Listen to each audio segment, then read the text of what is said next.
Mr. Prosecutor, legal representatives of victims. Good morning, Madam President. Only one change on our team. We have one change, a defection actually. One of our team members could not be with us actually. Composition today, and we are once again ably assisted and supported by our Filipino colleagues in the gallery. Merci beaucoup. Thank you very much. Now, Mr. Prosecutor, you may now address the court regarding submissions on the merits. It is Mr. Jeremy who will be giving this presentation. Thank you, Madam President. Your Honours, dear colleagues, my name is Edward Jeremy, and over the next 45 minutes or so, I will focus on some of the evidence that demonstrates Mr. Duterte's responsibility for the crimes charged in counts 2 and 3. My presentation will comprise two parts. Part 1 will focus on the crimes charged in count 2. And as you know, this count relates to the murders of 14 so-called high-value targets. And part 2 will focus on examples of crimes charged in count 3. And this count relates to murders and attempted murders of 45 victims in the course of barangay or neighborhood clearance operations. First, Your Honours, a brief introduction. As Mr. Nichols made clear yesterday, Mr. Duterte campaigned for the presidency that on the basis that, if elected, he would implement his Davao model of killing on a national scale. And once sworn in as president of the Philippines on the 30th of June 2016, this is exactly what he did. One insider witness explained what applying the Davao model nationwide meant in practice, and this is tab 49. As we see on our screens, evidence channel 2, this witness stated, quote, "It means that he wants to apply how Davao addresses the drug problem in a national scope, the whole country. It means that zero tolerance on drugs. And what I understood is that we have to eliminate, neutralize drug pushers, just as in Davao." And as we've heard, this Davao model also included the payments of rewards for such killings. And as president, Mr. Duterte expanded and replicated this Davao model across the Philippines, working together with many of the same people, his co-perpetrators, following the same plan and using the same methods. On becoming president, Mr. Duterte appointed his co-perpetrators from Davao, a number of whom Mr. Nichols introduced yesterday, to senior positions in the police and the government. And in these high-level positions, Mr. Duterte and his co-perpetrators had authority over thousands of state personnel, including those that formed the national network that the co-perpetrators used to carry out the charged crimes, as Ms. Croft will shortly describe in more detail. And Your Honours, central to this plan to carry out the charged crimes was the formal national anti-illegal drugs campaign in the Philippines. And this campaign was launched through a document titled Command Memorandum Circular number 16, 2016. This was issued by newly appointed PNP Chief Ronald De La Rosa on the 1st of July 2016, the first full day of Mr. Duterte's presidency. On our screens, we see the first and last page of this document, and this is tab 112 of our binder.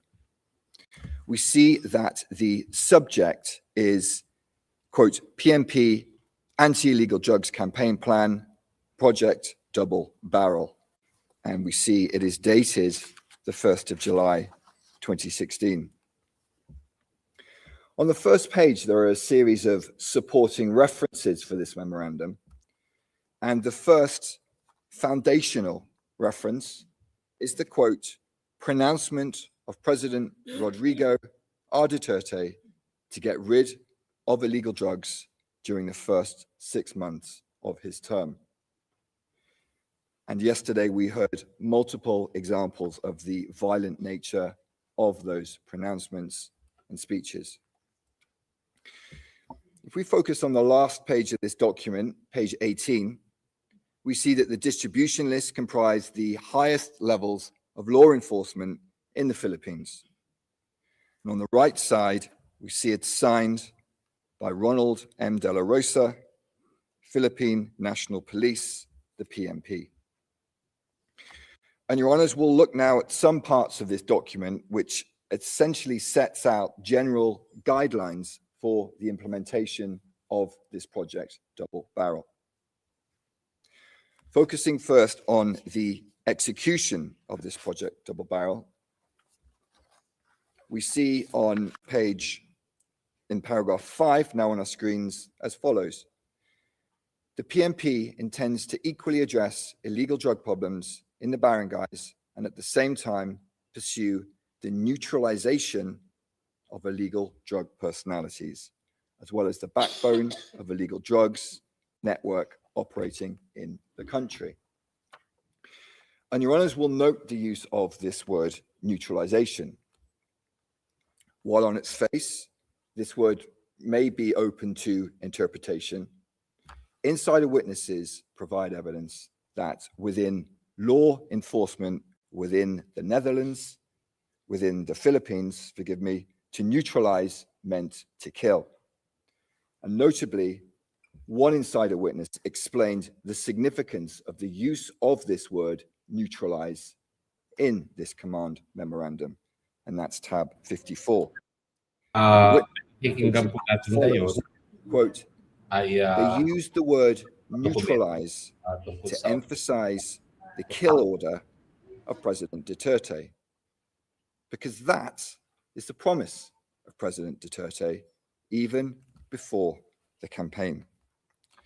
And your honors, the sprinkling of references to human rights in this document should be viewed in this context. Moving on to the concept of operations, this is set out on page 3 of this memorandum as follows, quote, the PNP Anti-Illegal Drugs Campaign Plan, Project Double Barrel, will be conducted in a two-pronged approach, namely Project Tokang and Project HVT. The first prong or barrel, Project Tokang, focused on the clearance of the drug-affected barangays. And this relates to count 3, which I'll discuss shortly in the second part of my presentation. The second barrel, which relates to count 2, was Project HVT, or High Value Target, which I will focus on now. Turning to page 6 of this document, we read as follows. Project HVT is a massive and reinvigorated conduct of anti-illegal drugs operations, targeting illegal drugs personalities and drug syndicates. And as your honors are aware, it was in the course of this project HVT that the prosecution alleges the 14 victims of count 2 were murdered. And many of the high value target victims of count 2 incidents were included in charts and lists that Mr. blandi-blandi pa ang buhok. Hindi naman, tisoy. Alam mo ba siya magpunta, abangan ko kayo. Kasi wala na ako sa presidency, habang may baril ako. Wherever you go I will be waiting for you, even if I'm no longer president, as long as I have a gun. And indeed, as your honours are aware, Mr. Duterte did not need to wait long. On the 5th of November 2016, Mayor Espinosa was murdered. That's charged incident 13. Then, on the 30th of July 2017, Mayor Parahinog, together with a number of others, was also murdered. That's charged incident 14. And during the same speech that we just saw, Mr. Duterte emphasized his direct involvement in the preparation of this list as follows. After the validation, I'm the one reading it, and I am the sole person responsible for this all. And this list was subsequently published by the media, who referred to it as the narco list, or as we see from the article on our screens, simply the Duterte list. And your honours, Mr. Duterte continued to flaunt his list of so-called high-value targets. Perhaps the most significant of these lists was the President Rodrigo Roa Duterte list, or the FPRRD list for short, and that's at tab 48 of our list of materials. Your honours, this was basically an Excel-style spreadsheet that listed persons alleged to be high-value targets. The slide now on our screen shows the first page of the FPRRD list, which includes photos of various persons designated alleged to be high-value targets. And at the bottom of this list are a series of different tabs, some of which have been enlarged on our screens. And as we see, they include different regions of the Philippines. And within these tabs are lists of names and identifying information of persons alleged to be high-value targets. And the persons included in this FPRRD list were also assigned different levels, as set out in our PCB, in our brief, paragraph 99. As we see from the slide now on our screens, these levels range from 1 to 5. At the lowest level 1, this included lower level government and police, as well as street level pushers. And at the highest level 5, this represented the highest value targets: drug wholesalers, financiers, and high-ranking police officers. And consistent with the Davao model of killing, rewards were also paid when a high-value target was neutralized, meaning killed. And this evidence is set out at paragraphs 52 and 99 of our brief. And these rewards were not part of the regular PNP budget, but were provided by Mr. Duterte, who also publicly offered perpetrators rewards for killing. Your Honours, to sum up the significance of the FPRRD list, I turn to the words of another insider witness, and this is tab 54. Quote, "This list was used by the police in their operations. And if you are in the list, you will be the subject for police operations. And most of the time, the people on the list are killed. So basically, the FPRRD list is a dead list." And Mr. Duterte publicly paraded this FPRRD list on multiple occasions. For example, during another televised speech on the 2nd of February 2017, tab 111, he stated the following. This is the drug industry of the Philippines. And in this same speech, we'll shortly see Mr. Duterte holding another page of this FPRRD list, reacting to criticisms based on human rights in relation to his so-called war on drugs. Tapos sabihin mo lang ako, takot-takutin mo ako ng human rights. Pakain ko ito, bunganga nila. Oh. And Your Honours, on this issue of human rights, as Mr. Nichols explained yesterday, during his speeches in Davao, Mr. Duterte, well versed in the law, would occasionally seek to legitimize his encouragement of state violence by references to human rights and self-defense. And he continued to do so as president. For example, as we will see in the next clip, during a speech on the 20th of September 2016, which is at tab 130, he stated the following. Pagka bumunot, patayin mo.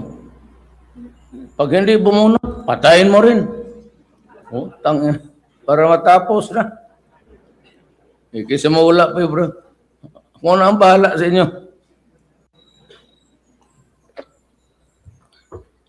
Itaga ninyo ito sa puso ninyo. For as long as I am the president, nobody but nobody, no military man or policeman will go to prison because they perform their duties well. Ako ang mapakulong sa inyo. Sabihin mo lang, utos ni Mayor yun. So that was Mr. Duterte's message to the military and to the police. Kill, whether or not your target pulls a gun, and I will protect you. And Your Honours, as we will now hear, during the same speech, in case there was any doubt, Mr. Duterte made it very clear that this promise of protection related not only to lawful killings. For as long as there is that power to pardon sa Konstitusyon, yan ang weapon ko against crime. Magmasakir kayo na 100, di ba? 100 rin kayo, edi pardon lahat eh. Restored to full political and civil rights plus a promotion to both. And Your Honours, as was so often the case, Mr. Duterte's message was repeated and amplified in the media, as we see in the next slide, which is tab 88, which reads as follows, quote, Duterte to troops, massacre criminals, I'll promote you. With the byline, in the same speech, Duterte tells soldiers he will never order them to do anything illegal. And this was the pattern, Your Honours. Out of one side of his mouth, quietly, occasionally, he would speak about self-defense. This was Mr. Duterte, the lawyer, keenly aware of his own legal jeopardy, especially once he was no longer president. And out of the other side of his mouth, loudly, frequently, he would say, kill, and I will protect you, I will pardon you, and I will promote you. And this was Mr. Duterte, the strong man president who orders the murders of drug lords and alleged criminals. And as the charged incidents demonstrate, Mr. Duterte's co-perpetrators, as well as the police on the streets, understood his message to kill loud and clear. As an example, Your Honours, I'll focus briefly now on incident number 13. You'll recall that on assuming his presidency, Mr. Duterte publicly expressed his frustration with mayors who he alleged were involved in the drug trade, including Mayor Espinosa. On the 1st of August 2016, he gave Mayor Espinosa, then Mayor of Albuera, 24 hours to surrender to the police. And the following day, Mayor Espinosa did surrender to PMP Chief Ronald Bato de la Rosa. In a public speech on the 5th of August 2016, Mr. Duterte stated the following in reference to Mayor Espinosa's surrender, and this can be found at tab 129. Problema niya ay yung mayor ng Albuera. Mabuti, nakaabot siya doon kay Bato na pinahanap ko, shot on sight. Parang aso. Eh, ang tingin ko talaga sa inyo, kayo parang aso. And on around the 5th of November 2016, a few months after Mr. Duterte had him tracked down like a dog, Rolando Espinosa was murdered while in detention in Leyte Provincial Jail, together with another man, Raul Yap. According to the PNP's official narrative of this incident, there was a shootout between Espinosa and Yap and officers who attempted to serve search warrants on them while in prison. By contrast, the evidence demonstrates, as set out in paragraphs 107 to 110 of our brief, that these men were murdered in their prison cells in a coordinated operation involving various state agents. CCTV was disabled, guns were planted in their cells, rewards were paid. And as we see on the slide now on our screens, tab 48 of our list of materials, both Mr. Espinosa and Mr. Yap were included in the PRRD list, amongst other individuals whose names have been blurred by the prosecution. Rolando Espinosa in the upper row is recorded as a mayor and alleged to be a drug lord, indicated as level 4. And Raul Yap in the lower row is also alleged to be a drug lord, listed as level 3. The arrest of both men is noted, and this is shown on the right side. Then separately, it is noted that they were neutralized. And in a further indication that to neutralize meant to kill, as we see here, it is only on the date of their death, the 5th of November 2016, that they were noted as neutralized. Additionally, in the tab of the PRRD spreadsheet labeled high value targets, now visible on our screens, there is a photo of Mayor Espinosa. He's the person in the yellow t-shirt in the second row on the far right side. As you can see from the enlarged photo, he's been crossed out in red, which, as a witness confirmed, indicates that he had been killed. And if your honors look closely at this list, you'll see it appears to be the same list that Mr. Duterte held during a speech on the 2nd of February 2017. And for reference, these are tabs 48 and 111. And your honors, following these murders, Mr. Duterte continued his public threats.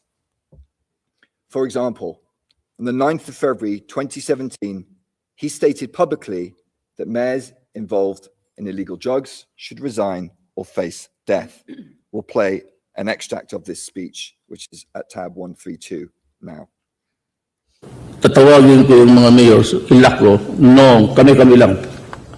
Sabihin ko talaga sa kanila. Ayun, ganun kakapal yung pinakita ko sa inyo. Hanapin mo yung pangalan mo dyan, mayor. Tangina, pag nandyan yung pangalan mo, may problema ka. Talagang papatayin kita. Mr. Duterte's message to the mayors could not be clearer. If your name is in my list, then I'll kill you. And in case anyone watching this speech has any doubt about his intentions, Mr. Duterte goes on to comment on extrajudicial killings. And as he does so, your honors will note the nonchalant, casual manner in which he draws his finger across his throat. Let's play the video. Wala akong ako talaga ang walang akong maipagyabang. Kaya ginadaan ko na lang sa extrajudicial killing. And in this opulent, gilded presentation room, the officials laugh along with their president while he boasts about his skills in extrajudicial killing. And outside, on the streets of the Philippines, the bodies pile up.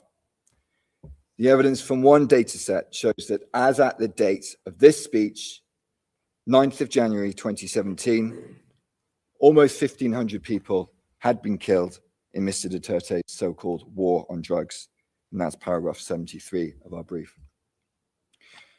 A few months later, in an April 2017 speech, which I won't play, but is a tab 134.2, Mr. Duterte called the deceased Espinosa a, quote, son of a bitch, and after citing multiple allegations of murders by the police, he said he would pardon and reinstate any convicted police officer with a, quote, promotion to ranks higher, end quote.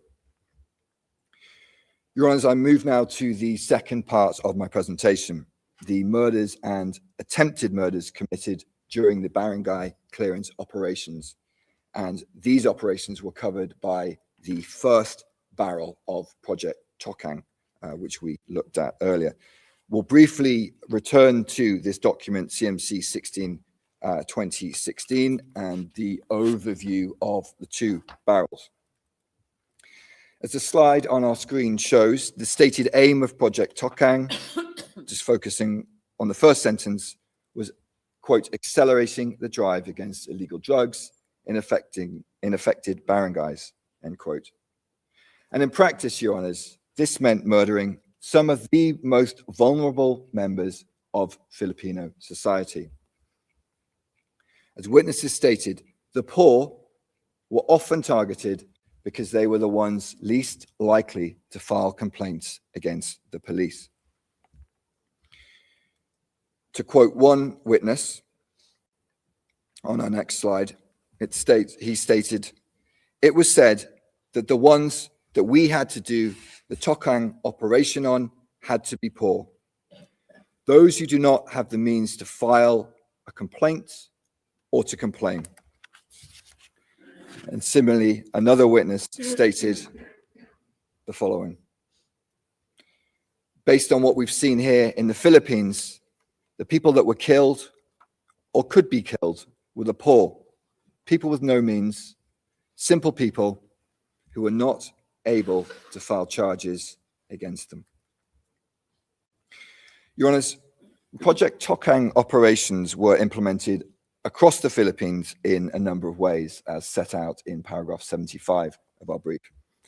And these operations frequently followed the same modus operandi as we also set out in paragraphs 33 and 114 of our brief, which was as follows. A target was identified, often through the use of lists, such as barangay lists or police station watch lists. The target was then murdered in a police operation. Weapons, drugs, and money, or a combination thereof, were then planted at the crime scene. And then the police reports were repeatedly falsified to legitimate the operations as acts of self-defense.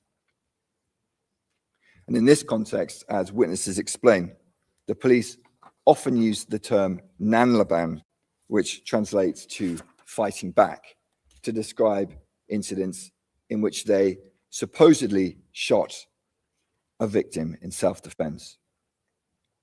And these reports were often almost identical. In essence, copy-paste reports in which victims were frequently blamed for their own deaths. And finally, unofficial rewards were paid.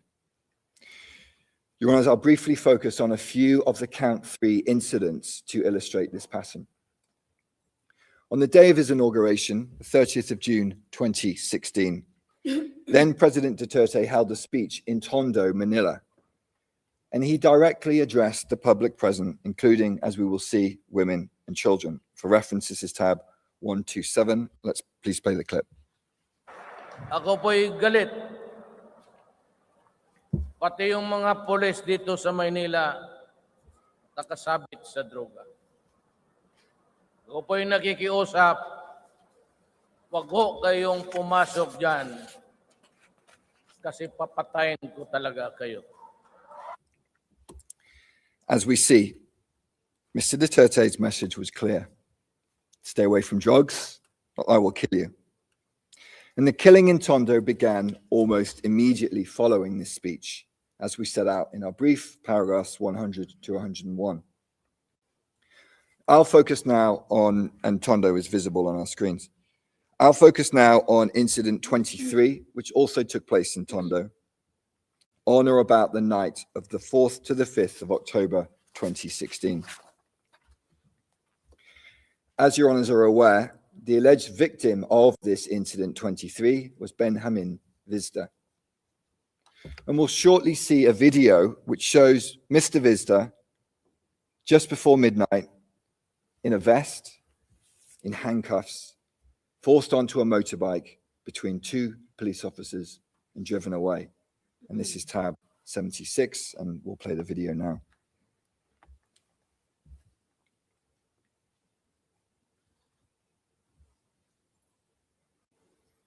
And we see now Mr. Vizda being forced onto the motorbike between the two police officers.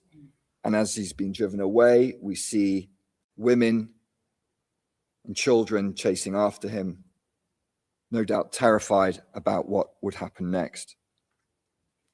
And around 20 minutes later, your honours, Mr. Vizda was dead, shot multiple times in the head by police officers. A witness described the scene, and your honours, the next slide will be a graphic image. And for reference, this is tab 77. The witness stated, quote, "The victim was lying on the street in handcuffs and was dead.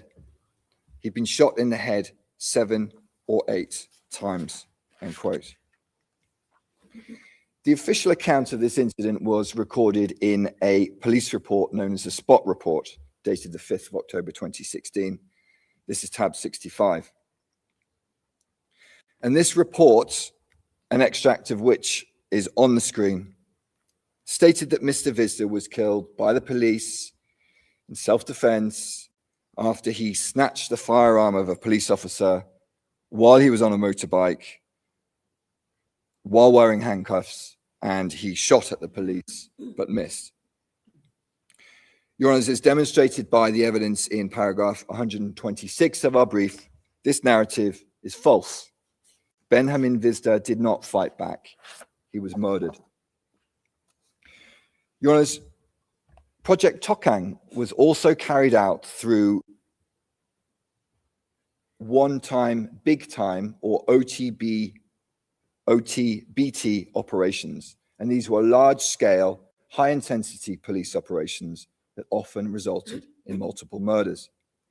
And one such operation took place in Bulacan, shown on our screens, between the 15th and the 16th of August 2017.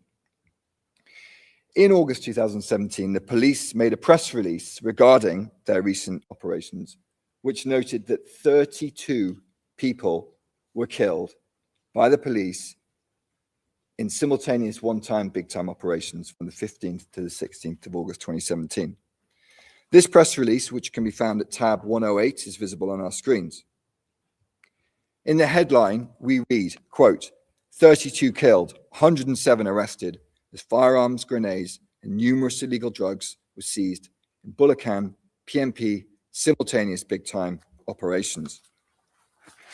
And focusing, Your Honours, on the paragraph at the bottom of the screen, we see that the deaths of these 32 people were recorded as, quote, significant results, end quote, of the, quote, intensified campaign against illegal drugs, otherwise known as Project Double Barrel Reloaded, end quote. And this was essentially a reinvigorated version of Project Double Barrel, as set out in our brief footnote 37. And the press release goes on to name the 32 victims of this operation, which included 3 victims who are victims of charged incidents 28 and 29 in this case, who were murdered, consistent with the pattern of the other incidents in count 3, as set out in paragraphs 131 to 132 of our brief. Your Honours, 32 individuals killed by the police in Bulacan in a 24-hour period. You would imagine this would be a major national incident. So how did Mr. Duterte react to this shocking news? Let's hear what he said, and for reference, this is tab 147.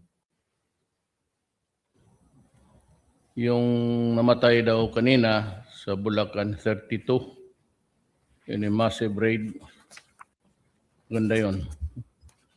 Makapatay lang tayo ng mga another 32 every day, then maybe we can reduce the what is this country. So that was the president's message in response to the death of 32 Filipinos in a single day. He essentially said to the police, well done, keep going, let's kill another 32 every day. And, Your Honours, in this context, as you would expect, the killings went on and on. This phase of one-time, big-time operations continued until around the 18th of August 2017, resulting in many more deaths. As one witness stated, quote, "It was hunting season, a killing spree," end quote. And that's at tab 77. And on the evening of the 16th of August, in the midst of this killing spree, perhaps at the same time as Mr. Duterte's speech in Bulacan, a 17-year-old child named Kian de los Santos was murdered in Caloocan, the location of which is marked on our screens. And this is charged incident 30. As usual, the police claimed that Kian de los Santos shot at them and they were forced to shoot him dead in self-defense. Another victim blamed for his death. As set out in our brief, paragraph 133, this account is contradicted by CCTV footage showing police dragging the child across the ground, and other evidence shows that after pleading for his life, he was shot twice in the head. And the next slide is a graphic image, Your Honours, and that's tab 151. On our screens, we see the tragic image of the body of the 17-year-old child, Kian de los Santos. And as noted in our brief, paragraph 56, this brutal murder led to a massive public outcry across the Philippines. And in these circumstances, exceptionally, the direct perpetrators of these murders were prosecuted and they were imprisoned. And in the face of this public outcry, Mr. Duterte was forced to temporarily withdraw police from drug operations from the 10th of October to the 4th of December 2017. And this led to a reduction in the frequency of killings.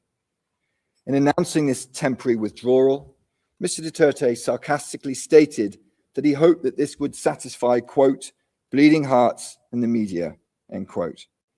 And in this way, he publicly communicated that this was not a genuine effort to prevent crime, but rather a temporary attempt to placate public criticism. And less than 2 months later, Mr. Duterte decided to once again scale up operations. He ordered the PNP back into the campaign, and the killings once again intensified.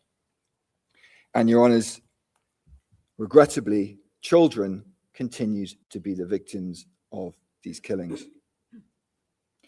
Your Honours will recall that at the very start of his presidency, Mr. Duterte gave a speech in Tondo, and we saw a part of it earlier. This is tab 127 on our list of materials, and we'll watch another portion of that speech now. Yung mga adik ho dyan, kayo na lang ho ang pumatay. Kung anak niya, ikaw ang pumatay. Kung anak niyang adik, kayo ang pumatay para hindi masyado masakit.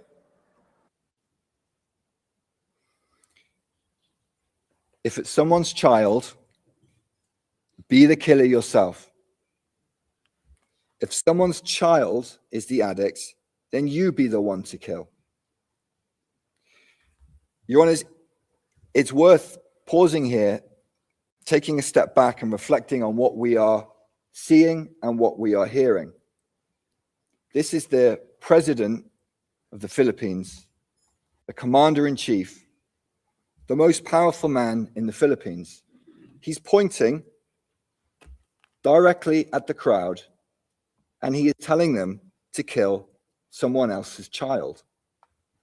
Kill them, not because they are an alleged drug lord, not even an alleged criminal, but simply because they may have an addiction to drugs.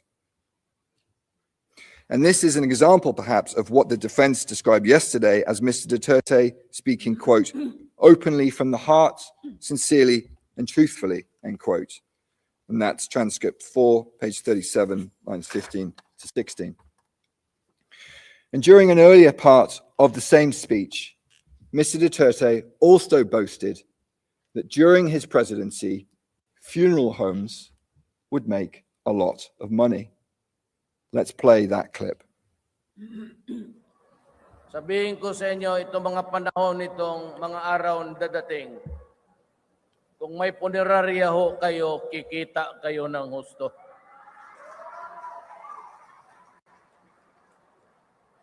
Kayo ko yung mga small time na punerarya dito, doon. At sigurado hindi kayo malugi. At pag humihina na ang negosyo ninyo, sabihin ko lang sa mga pulis, bilis-bilisan ninyo ng konti para kumita yung tao sa negosyo nila. Ayan, sinasabi ko na sa inyo. Hindi ako nagbibiro. So again, here's the president assuring funeral homes that if their business declines, he will, quote, tell the police, hurry up a little so people can make money from their business, end quote. And he stressed very clearly he was, quote, not joking. And as my friend said yesterday, transcript 4, page 30, lines 18 to 19, quote, for President Roddy, his word was his word, and the people knew it, end quote. In this context, to conclude, I'll focus briefly on incidents 38 and 45. As your honours know, in the course of these incidents, which occurred during 2018, on 2 separate occasions, the police detained a child aged around 14 or 15 years old. On each occasion, the police wrapped the child's head in packing tape so no one could hear them scream, and then strangled the child to death with wire. It's difficult to imagine a more terrifying end to 2 lives that had barely even begun. And these murdered children were then sold to funeral homes who profited from their bodies, as explained in paragraphs 142 and 150 of our brief. Your Honours, dead children, police ensuring that funeral homes made money. Mr. Duterte indeed was not joking. Thank you, Your Honours. This concludes my presentation. I now hand over to Ms. Croft. Merci beaucoup, Monsieur. Judge Motors, thank you very much, Mr. Prosecutor, for your presentation. I think we are going to observe a break of 40 minutes up to 11:30 a.m. Thank you very much.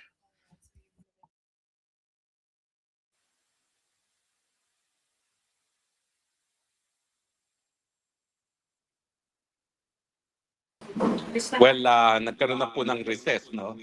At ang narinig natin ngayon ay ang presentasyon ng prosecution tungkol sa operation na double barrel or operation black. Alam nyo, ang problema dun sa presentasyon ng prosecution, para bagang sinabi nila na yung high value target ay kill order. Pero sa tingin ko, sa pulisiya naman ng kapulisan, kapag sinabi mong high value target, yan yung tututukan mo para babantayan at kung pwede, mahuli on the act. Wala naman po doon sa dokumento na nagsasabi na kapag merong high volume target, sila ay kill order na. No? So yun po yung kahinaan ng naging presentasyon ng prosecution. No? Paano mo nila papatunayan na ang high value target na binabanggit doon sa mga dokumento ay kill list. No? So wala po kahit anong ebidensya na magpapakita na yung pagiging high value target nga ay magiging kabahagi ng kill list. Now, tanggap naman po natin yung tukhang na yan. No? At ang sinasabi lang naman dito talaga ay talagang magkakaroon ng increased police visibility na talagang ginagawa ng mga taktika ng mga kapulisan, kasama na yung mga pinaka-epektibong mga kapulisan sa buong daigdig, gaya ng Japan, no? Dahil talaga naman po kapag increase sa police visibility, nagkakaroon ng deterrent effect, no? At yung mga binanggit namang mga biktima, mga Espinosa, mga Paruhinog, natural, sila po yung magiging high value target dahil parang alam naman ng komunidad na talagang drug lords yung mga yan. Paano naman natin sasabihin inosenteng biktima ang Paruhinog? Lahat halos ng mga taga-Usamis, alam naman kung ano talagang gawain ng pamilyang Paruhinog. Hindi naman si Paruhinog. So kung siya ay nasa high value target, dahil yan ay public knowledge. At wala naman pong masama na ma-include sila sa high value target, ibig sabihin talagang tututukan, magki-case build up nang sa ganon matigil ang kanilang mga legal na gawain. So sa akin, wala pong napatunayan yung presentasyon ng prosecutor na illegal ang tukhang o Operation Double Barrel dahil sa tingin ko, yan naman po ay established police operation strategy, no? Na hindi naman po mapupulaan. Bakit naman po pupulaan kapag merong high value targets? At bakit pupulaan naman kung talagang paggugugulan ng pansin ang mga high value targets? So, kapatid na Maharlika, meron ka bang komento dito sa naging presentasyon ng prosecutor? Well, alam niyo, ang hinahanap natin talaga sa prosecutor, yung talagang ebidensya na yung tukhang order to kill. Wala pong ganyan tayong nakitang ebidensya. At siyempre, nandiyan pa yung katotohanan na tanggap ng mga mamamayan na naging mabuti itong Operation Tukhang o Operation Double Barrel kasi nga itong dahilan kung bakit napakadaming mga drug lords ang hindi lang nahuli, kundi napakadaming mga nagbebenta ng droga na tumigil na sa kanilang mga pangangalakal. Makikita naman po natin na isang objective ng Operation Double Barrel ay yung para magkaroon ng deterrent effect. Yung kung ikaw ay nangangalakal, itigil mo na yan dahil alam natin na ikaw ay mahuhuli no, dahil tinututukan ka ng gobyerno. So sa akin po, walang illegal dun sa naging presentasyon ni prosecutor. Now, meron pong mga paratang laban sa mga kapulisan na sila daw ay nagtatanim ng ebidensya, nagsasabi na nanlaban. Pero pati naman po sa international law, meron naman pong presumption of regularity in the discharge of functions. So nasa prosecution po yan, napatunayan na talagang nagpa-plant ng evidence sa mga pulis o di naman kaya ay talagang nagsasabi na nanlaban lamang. Hindi naman po pwede na tatanggapin lang na hukuman yung mga paratang na yan dahil sinabi lamang ng pulis. No? Kinakailangan pa rin, pati sa ICC, binibigyan ng presumption of regularity ang kapulisan. Dahil kung hindi naman po, baka ang titignan nating kriminal ay mga kapulisan, hindi yung mga drug lords, na hindi naman po tama. So sa akin po, mababaw at wala pong napruebahan itong presentasyon na ginawa ng prosecutor laban sa Operation Double Barrel. So, titignan po natin kung anong susunod na presentasyon ng prosecution. Pero medyo disappointing po ito kasi alam na natin yan eh. Yan naman yung dati na lang pinupula na sa Operation Double Barrel, sa Operation Tukhang. Pero ang Operation Tukhang, gaya ng aking palaging ine-explain nung panahon na ako'y tagapagsalita, yan naman ay police visibility lamang. At wala pong masama na talagang in-order ng kapulisan na talagang iparamdam ang kanilang presensya, lalong-lalo na sa mga lugar na laganap ang kalakalan sa droga, na incidentally lang naman ay mga lugar na talagang mga kung nasaan ang mga maralitang tagalunsod. No? At kaya naman halos lahat ng kahayupan na ginagawa ng mga drogista ay naging karanasan din ng mga komunidad, ng mga maralitang lungsod kung saan aktibo ang mga nagtutulak ng mga pinagbabawal na droga. So kung ang issue dito ay meron bang sapat na ebidensya para ituloy ang pagbibisa kay Tatay Digong dahil ang Operation Double Barrel or Operation Tukhang at ito ay binibintang nila na pinakamaraming biktima, 43 victims, ay isang crime against humanity. Again, ang tanong ko, nasaan ang elemento na yung mga napatay dahil nga sa Operation Tukhang ay pinatay dahil sila ay inosenteng sibilyan na nalalaman ng kapulisan na sila ay inosenteng sibilyan. Unang-una, hindi naman nila tinatanggi na yung mga napatay na identified as high-value targets ay talaga mga suspect na pinaghihinalaan na big-time drug lords. So kung sila man ay tinarget dahil sila ay kriminal, hindi dahil sila ay sibilyan. At yan naman talaga po ang puso ng crime against humanity. Kung hindi nila mapapatunayan yung pagtatarget ng sibilyan dahil sila ay sibilyan, kinakailangan talaga mapawalang bisa na itong demanda kay Tatay Digong at mapauwi na siya sa lalong mabilis na panahon. Well, ang problema rin sa presentasyon ng prosecution masyadong literal. Ang gusto niyang masyadong literal ang gusto niyang maging bigat ng mga salitang binitawan ni Tatay Digong. Si Tatay Digong mahal ng taong bayan yan kasi palagi nagpapatawa. No? At bilang isang dating tagapagsalita ni Tatay Digong, ang masasabi ko, hindi mo talaga alam kung kailang seryoso o kailan nagbibiro ang Tatay Digong. Pero sa tingin ko, yung mga paratang niya na mga pabiro laban sa mga drug dealers, yan po talaga hindi naman seryoso. Dahil ang seryoso naman tao, gaya ni Tatay Digong na isang piskal dati at isang abogado, alam naman niya na mali kung talagang siya mag-order ng pagpatay lamang dahil nga sa karapatan ng due process. No? So kinakailangan, kilalanin natin na mayroong salita si Tatay Digong bilang isang politiko dahil siya naman politiko, kabahagi ng tinatawag ng political rhetorics, at dun sa salita na mayroong intention talaga na aktuhan ng taong bayan. Now, yung mga pananalita naman ng binanggit ni Tatay Digong, hindi naman yan yung mga pulisiya na nakasaad doon sa nakasulat na manual para sa Operation Double Barrel. So, kung ano talaga ang pulisiya na pinatupad ng pulis, dapat yun ang tignan ng hukuman. At ang talagang pulisiya na pinatupad ng pulis ay nakasulat naman. No? At yun ang dapat talagang ikonsidera ng hukuman doon sa issue na sapat ba itong ebidensya na linatag ng prosekusyon para magtuloy sa full-blown na paglilitis itong kasong ito. At least on the count of Operation Tukhang o yung Operation Double Barrel. Nabanggit din ang pangalan ni dating PNP Chief Bato de la Rosa na ngayon po ay senador. No? At ang parata nga sa kanya ay siya naunang nagpatupad itong Operation Double Barrel. Pero ako'y kampante naman na kung ikukumpira mo ang Operation Double Barrel sa ilang mga manual of operations na mga anti-drug campaign sa buong daigdig, lalong-lalo na siguro sa bansang Mexico, na ngayon ay may parang civil war dyan sa isang parte ng Mexico dahil napatay nila ang isang high-value target. Ano ba? Ipoprosecute nila yung presidente ng Mexico for crimes against humanity? Alam na alam naman talaga ng buong publiko na ang kalaban dyan sa Mexico ay talagang big-time drug lord. Gaya ng alam na alam ng lahat na itong Parahinog, mga Espinosa, ay mga big-time drug lords din. Diba? Hindi mo kasi madi-dismiss yung general reputation ng isang tao, lalong-lalo na sa probinsya, dun sa katotohanan kung anong ginagawa nila. At kung sila nga ay naging high-value target, hindi yan dahil sila ay talagang tinutukan para patayin.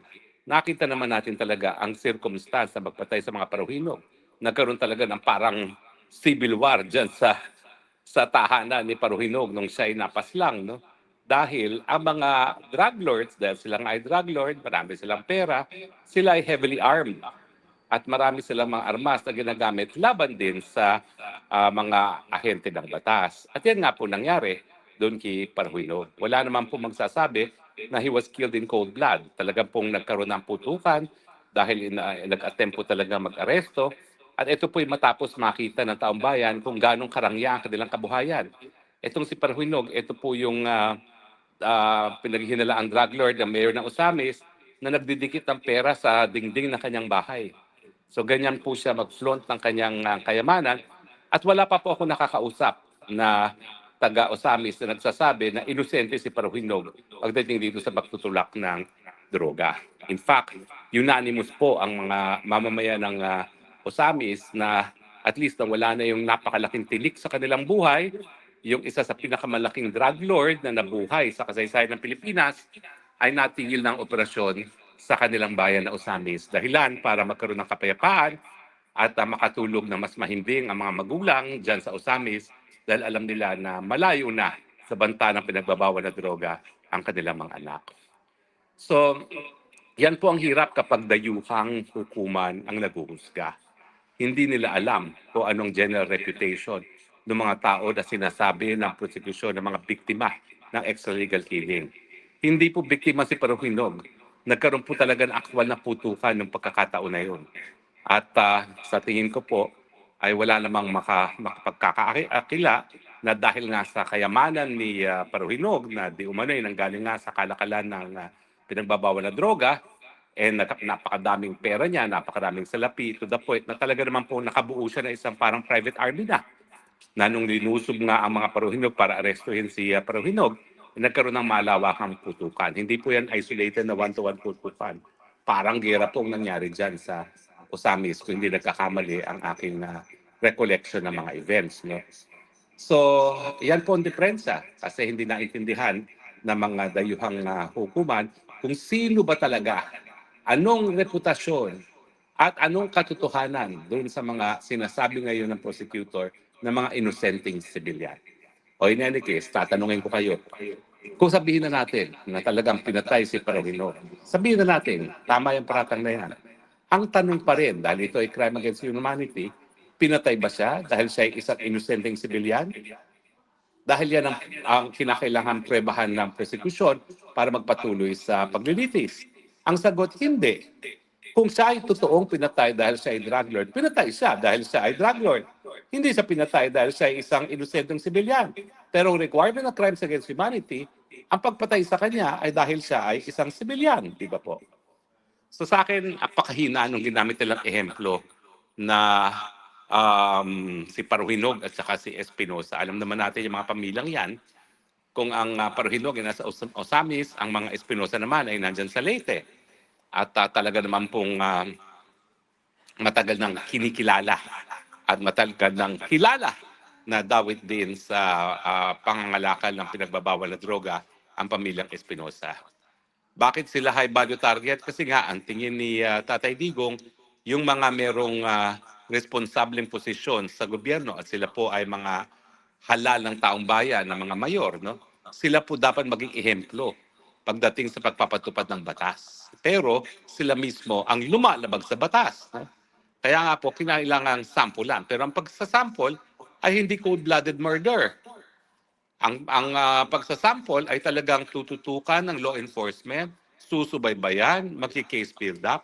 Kaya lang ang nangyari talaga in the course of investigation and case build up, talagang ginamit na nila yung kanilang sariling firepower at lumaban sa gobyerno. Kaya nagkaroon ng barilat kung saan sila ay namatay. Pero hindi po nila masasabi yan na habang natutulog yung mga yan ay pinatay. Dahil talagang aktibo pong lumalaban sa gobyerno yung mga yan nung sila ay pinatay. So kung ako po ang abogado ni Tatay Digong, ang talagang pipresenta kong ebidensya, kung sino talaga itong mga ito at kung ano talaga yung aktual na pangyayari kung sila ay napatay.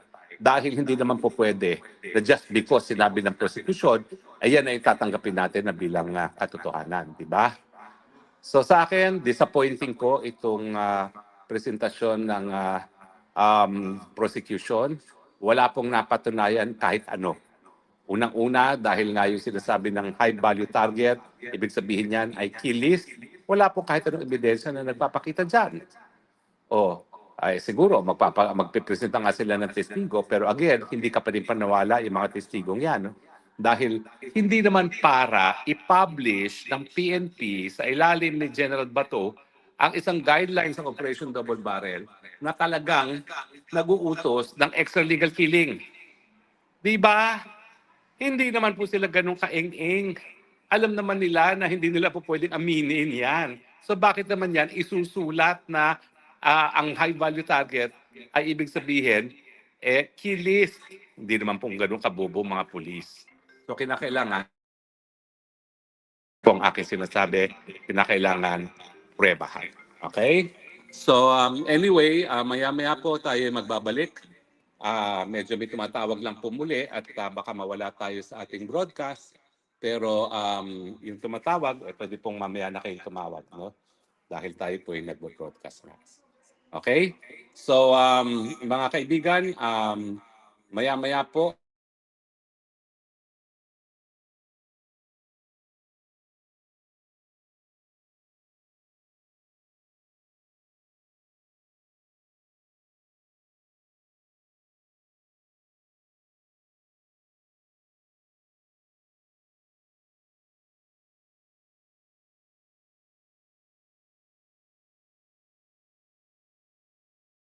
nangyari, yan.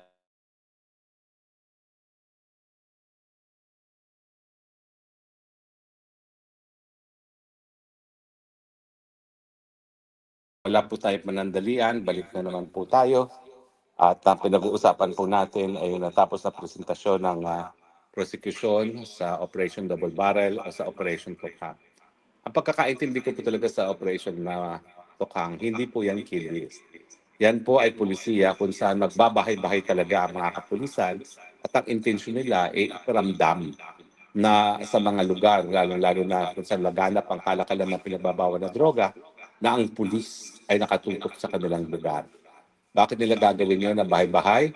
Well, dahil nga po, pag ginawa nila ng bahay-bahay, malalaman nila na nandyan ang pulis, hindi natutulog, at talagang ipapatupad ang batas. No? So, ang intention niyan ay hindi para pumatay. Ang intention niyan ay para magkaroon ng deterrent.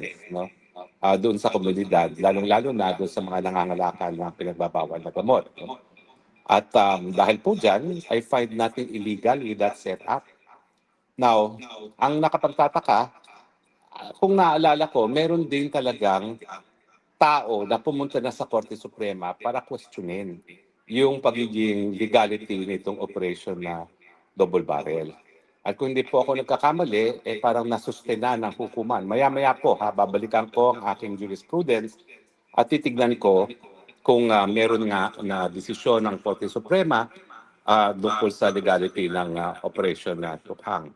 Tinitignan ko po ngayon kung meron ng ganyang pulisiya sa jurisprudence natin. Siguro ang gagawin natin, ako po ay dito sa stage para ma-add. Tignan po natin kung ako'y ma-add. Hindi ako na-add dito. No? Oo. Kailangan sa telepono talaga ako ma-add. So anyway, ayan.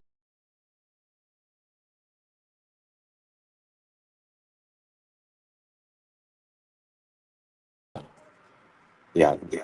Kita na naman tayo. Ang hirap, nawawala talaga pag tinanggal ko.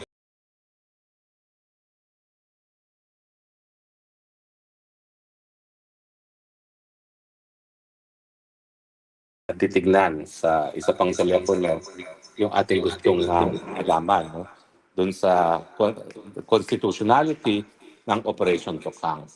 Well, titignan ko po dito sa Philippine jurisprudence, ang naging desisyon ng Korte Suprema kung meron man doon sa constitutionality ng Operation Tokhang. No?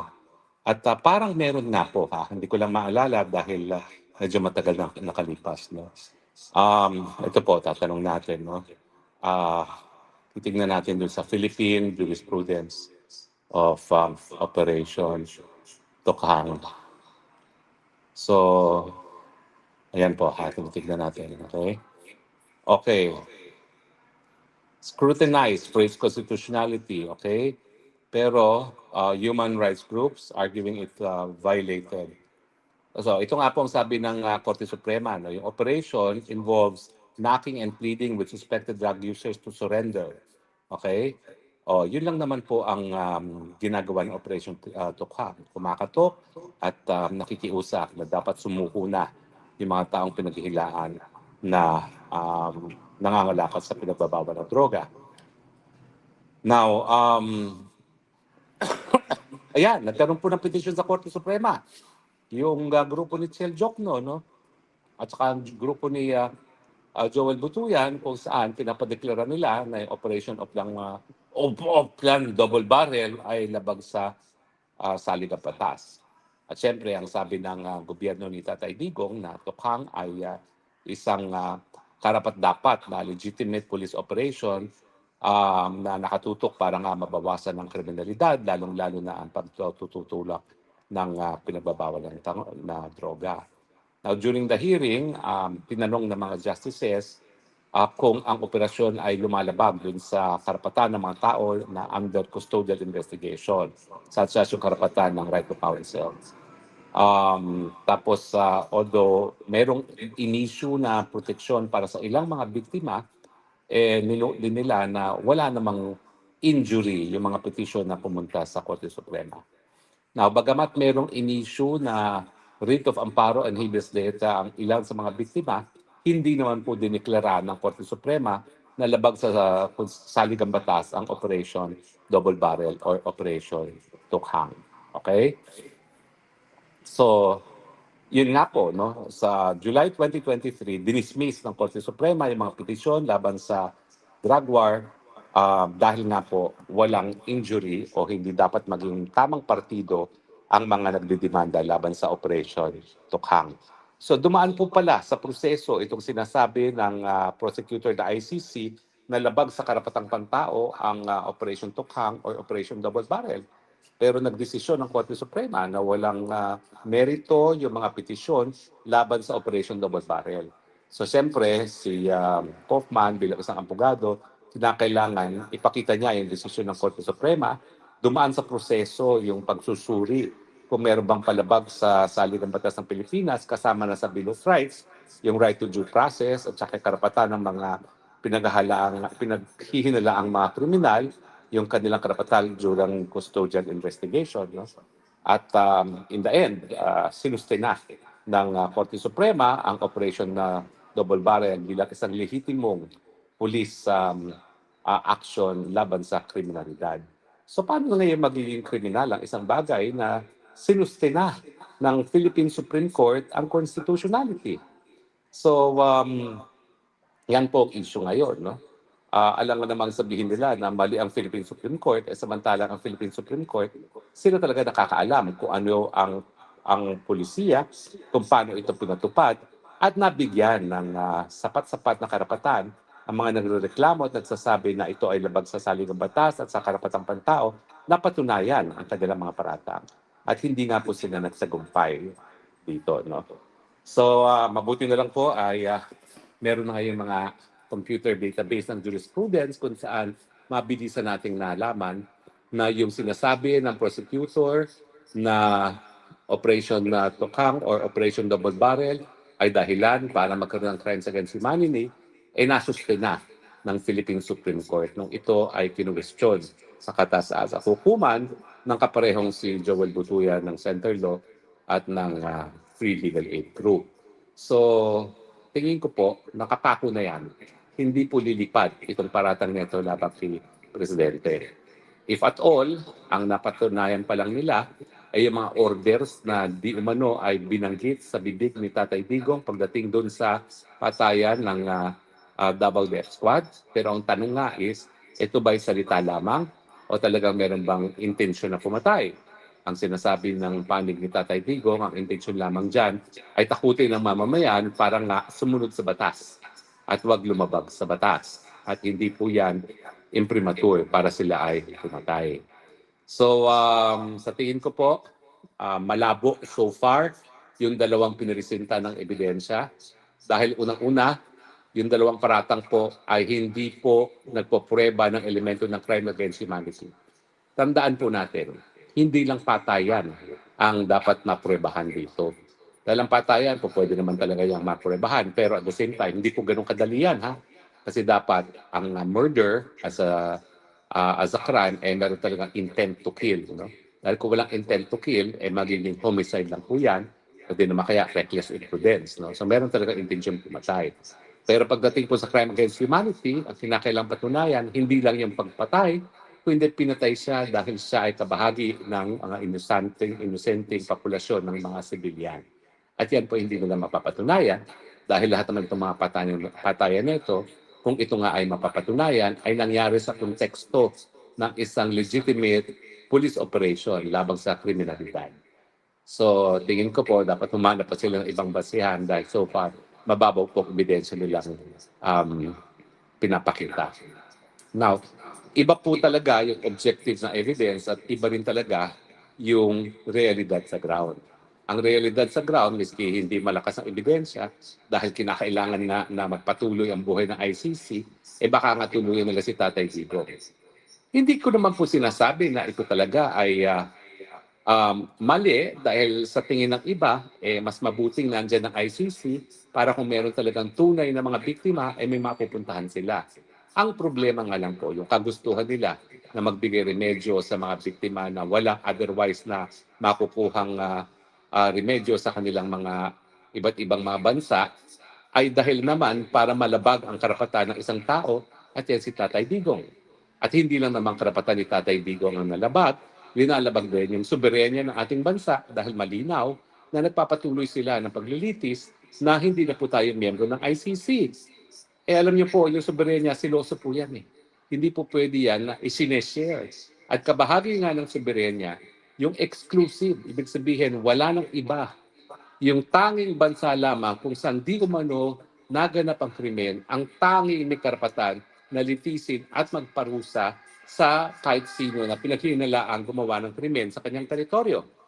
Totoo po na po pwedeng i-waive o panandalian na hayaan ang ibang mga tribunal na gumanap ng ganyang jurisdiction. Pero sa Pilipinas nga po, bagamat tayo ay pumayag, nung tayo po'y nagbitiw na at nag-iepektibo ang ating pagbibitiw, wala na pong karapatan ang kahit sinong hukuman, kung hindi ang Pilipinong hukuman, para litisin itong mga krimeneto. At itong presentasyon ng prosecution para sa laban sa Operation Tokhang, Operation na Double Barrel, ang malinaw po dyan, na-desisyon na ng Korte Suprema ng Pilipinas na wala pong paglabag sa saligang batas at wala pong hadlang para sa pagpapatupad ng Operation Double Barrel. Sino ngayon ang ICC para sabihin mali yan? Sariling Supreme Court natin nagsabi na walang paglabag sa saligang batas. Diba po? So makikita natin kung paano din ang isang ICC, dahil nga po siya ay lumalabag doon sa prinsipyo na po pwede lang siyang mag-exercise ng jurisdiction kung pumapayag ang isang bansa, kung paano na talaga nagpupumilit siya na sakupin ng mga bansa na wala naman siyang karapatan na sakupin. No? Sakupin in terms of yung exercise ng kanyang mga jurisdiction. At sa tingin ko po, dahil nga po nabasbasan na ng Korte Suprema na konstitusyonal at legal ang Operation Double Barrel, mahirapan ng ICC na sabihin na ito ay crime against humanity. Para bagang binaliwala niya yung Korte Suprema ng Pilipinas, samantalang hindi naman po ganyan ang intensyon ng mga bansa na binuo nilang ICC. Rinirespeto pa rin po ng mga bansang bumuo ng ICC ang soberenya ng mga bansa. At kinikilala nila na ang mga lokal na hukuman dahil sila ay naroon doon sa teritoryo kung saan di umano nangyayari mga krimen, ang siyang nasa mas mabuting kalagayan para litisin at magparusa. Dahil kung titignan natin, kung hindi nakipagtulungan itong gobyerno ng bangag na Marcos sa ICC, paano naman sila makakakalap ng mga ebidensya? Pero sa akin, yung pinakita kahapon na audio tape kung saan nanunood si Tatay Digong na hindi umano pagpatay doon sa malapit sa Agdao Market, yan po ay hindi makakalap ng ICC kung hindi talaga nakipagtulungan ng all-out cooperation ang gobyerno ni Marcos Jr. Gayong ang mga nanggagaling sa kanyang mga salita ay puro kasinungalingan na hindi raw sila makikipagtulungan sa ICC. So nakikita rin natin yung double speak na tinatawag, no? Na nakakalungkot kasi hindi naging tapat ang presidente sa kanyang sariling mga mamamayan. So titignan po natin kung anong susunod na ebidensyang ipipresenta ng prosecution, pero susubaybayan pa po natin yan. Naka-recess pa po ang mga hukuman. Tingnan po natin ang mga ilang mga komentaryo rito. Mylene Makiling, mga wale, naku, ang bilis ko ng mga ng mga komento, no. Tignan po natin ito. Walang effect ang sigaw natin na bring him home. Kung bangag dito, ang dapat maalis sa Malacanang dahil siya ang nag-utos, silang dalawa rin tambaluslos. Ito kay Nonoy Resipoles. Kay Mario QR FPRRD, Justice will Prevail, Biased Judges. Francie Ubanye Numampil, sinungaling talaga yung bangag, no? Tapos, tignan pa natin, mga hearts, maraming hearts kay Elma Orozco, si Dexter Millenia, Bring Him Home, Tatay Digo, si Woofy Pets, o nga, ebidensya na napapatunay na politikal. Urge lang ni BBM ang pagkakakulong ni Didi Dugong, di ba? Tama ka dyan, okay? Okay, tapos ito pa, si Rafaela Intas. Attorney, kung hindi makukulong Tatay Digong, ako na lang yung hindi ba magbabayad ng ICC sa pagkakakulong na. Dapat po talaga meron tinatawag na reparation sa maling pagkakakulong. At alam naman natin na yung pagkakakulong niya na halos sa isang taon na ay parusa by itself ni wala pang probable cause na napapatunayan, kaya nga po masaklap. Dapat ang ginawa ng Tatay Digo ng ICC para nga hindi masabi na arbitrary arrest na nangyari sa kanya dahil mababaw nga po yung dahilan kung bakit sila nag-issue ng warrant of arrest, dapat binigyan po siya ng interim release o panandaliang kalayaan. Okay, sundan natin. Andito, Sulapas, BM, illegal kidnapping. John Romer, tama talaga sa St. Miriam na foreseen niya nangyari kay FPRRD, kaya lang pumanaw siya ng maaga. Si Evelyn Noima 2706, grabe ICC, also corrupt. Well, I think ang sinasabi nitong si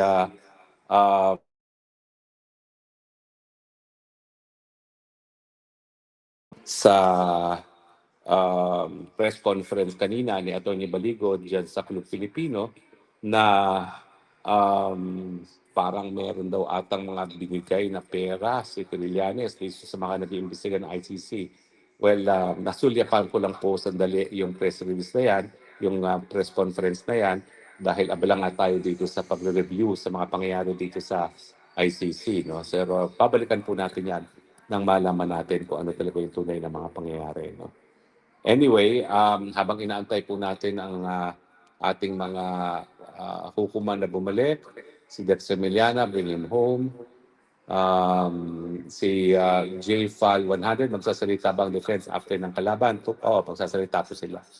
Si Christian Martin Tanay Harris, may kumanta ng mga ex-marine, lahat daw witnesses galing kay Trillanes.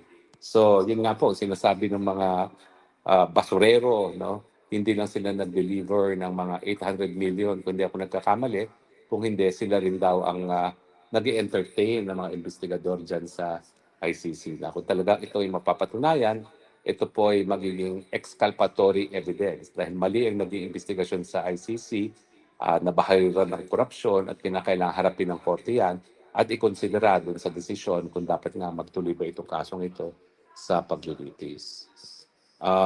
Si Reggie, wag mag-alala, God is watching. Yun nga po, itong si Ronel Ibarios 1222, tama, legally, Supreme Court has not ruled Tokhang unconstitutional, so it remains presumed lawful. Oo, okay. Yan nga po, merong ebidensya ang mga 18 ex-marine about sa mga ICC investigation.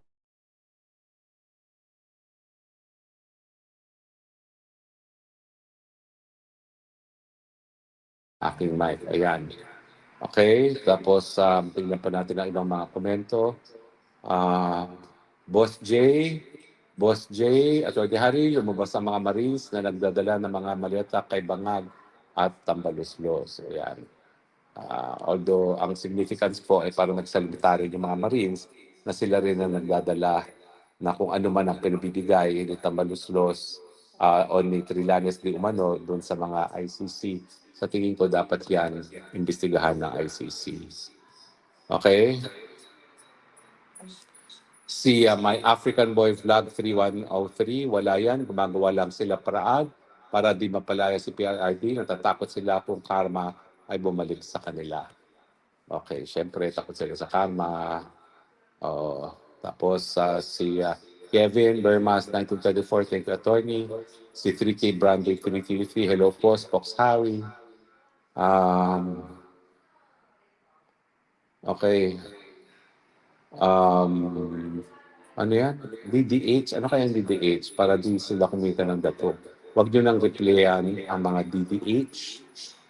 Duterte haters para di sila kumita ng dato.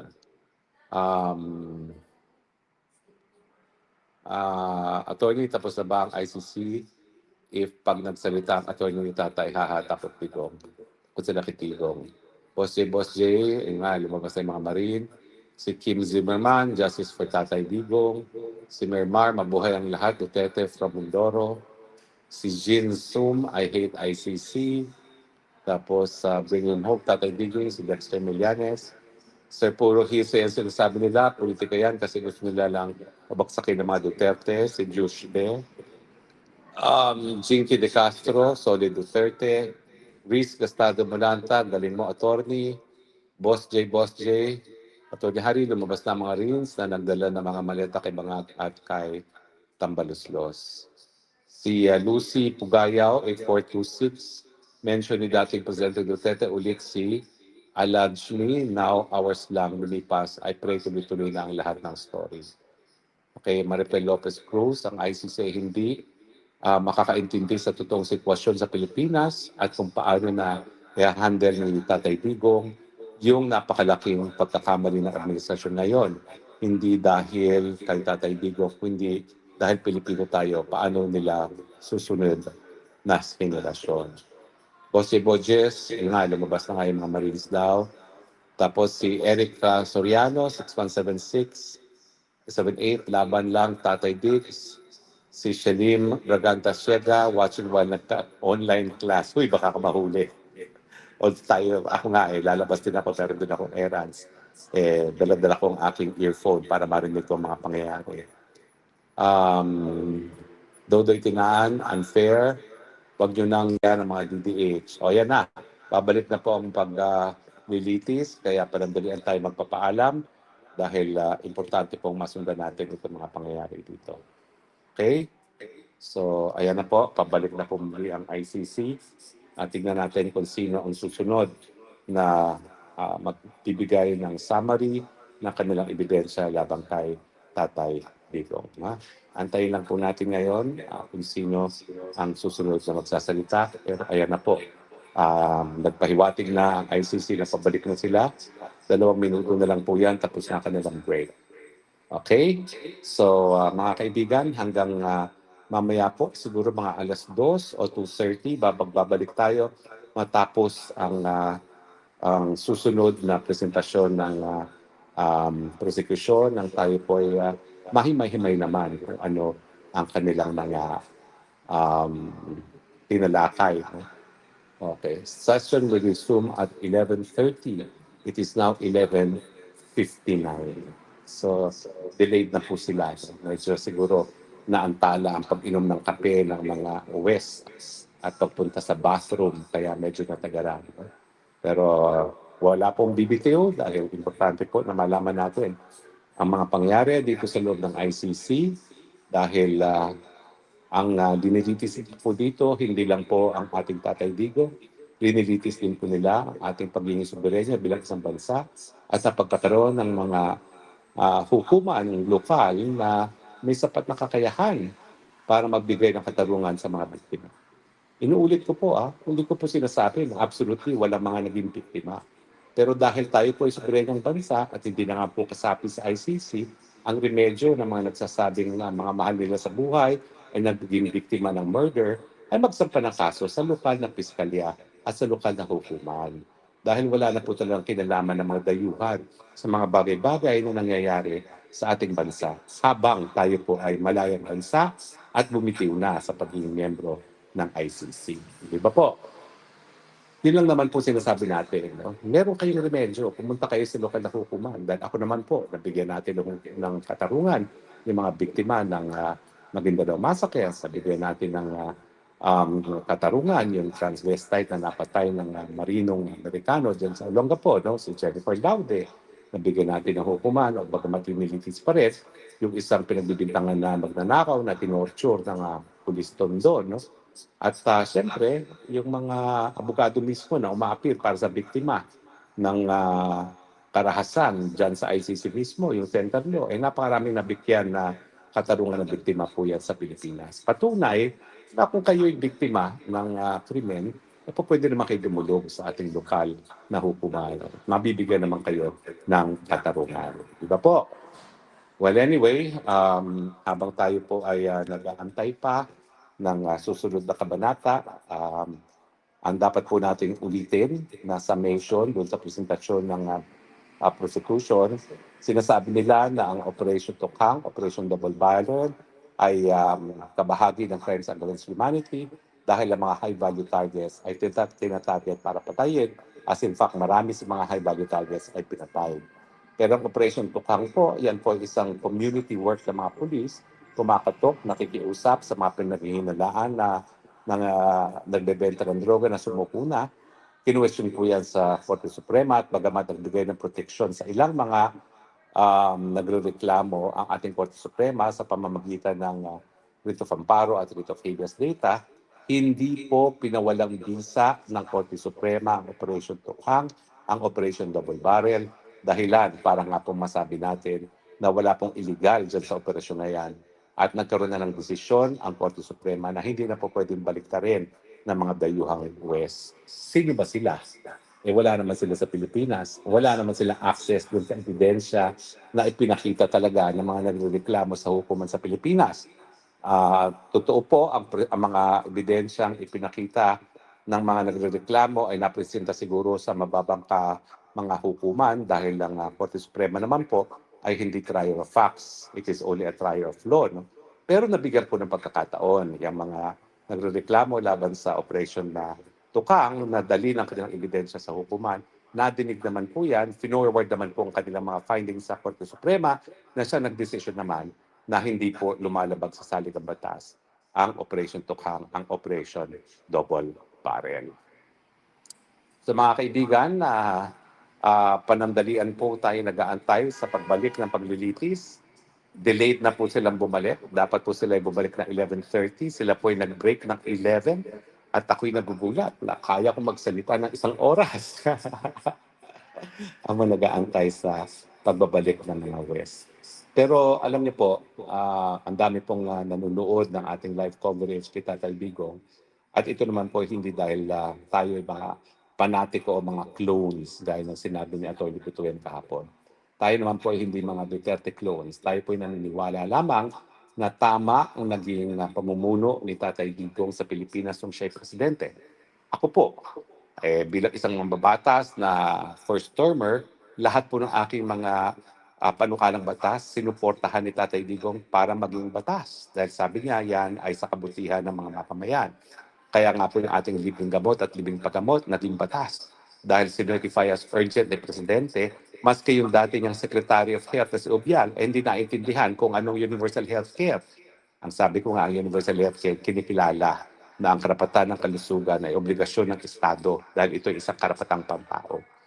Ginawa pong batas yan ni Tatay Digong. Yung ating libreng irigasyon para sa mga maliliit na mga magsasaka. Kauna-unahang pagkakataon po na nagkaroon ng ganyang tulong ang mga maliliit na magsaka. Sinuportan po yan ni Tatay Digong. Yung ating National AIDS Policy kung saan na binaba natin yung edad ng mga kabataan para humingi ng medical advice kung sa tingin nila meron silang AIDS at saka yung nabibigay ng mga libreng kondom para maiwasan ng AIDS. Bagamat tinutulan nung una ng simbahan ay naisabatas din matapos din i-atras ni Pope mismo ang kanilang pagtutol sa paggamit ng kondom kung ito ay para maiwasan na yung mga pagkakasakit.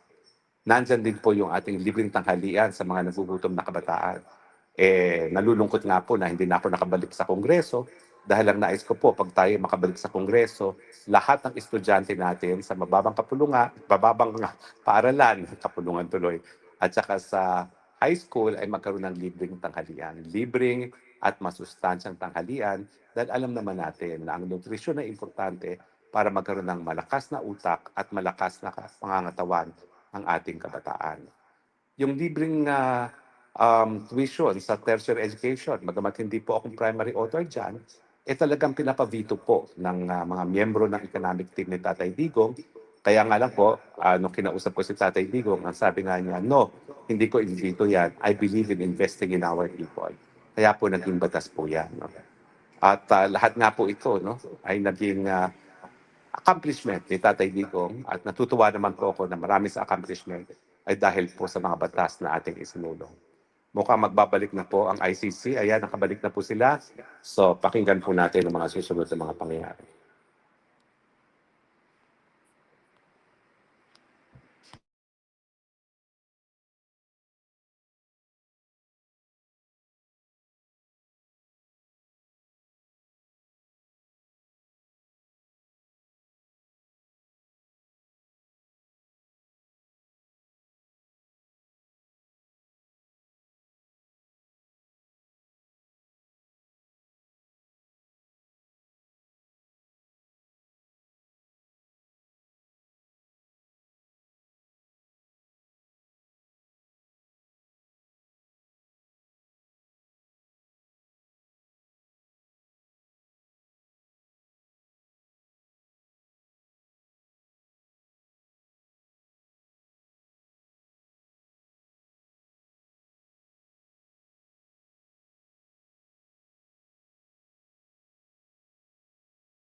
Attack targeted civilians alleged to be involved in drug-related crimes and other forms of criminality.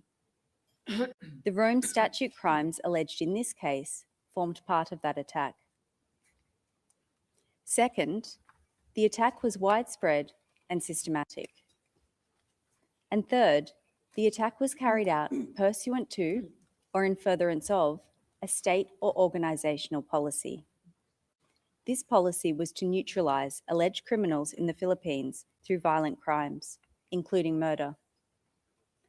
The evidence establishing the contextual elements are set out in paragraphs 71 to 86 of our pre-confirmation brief.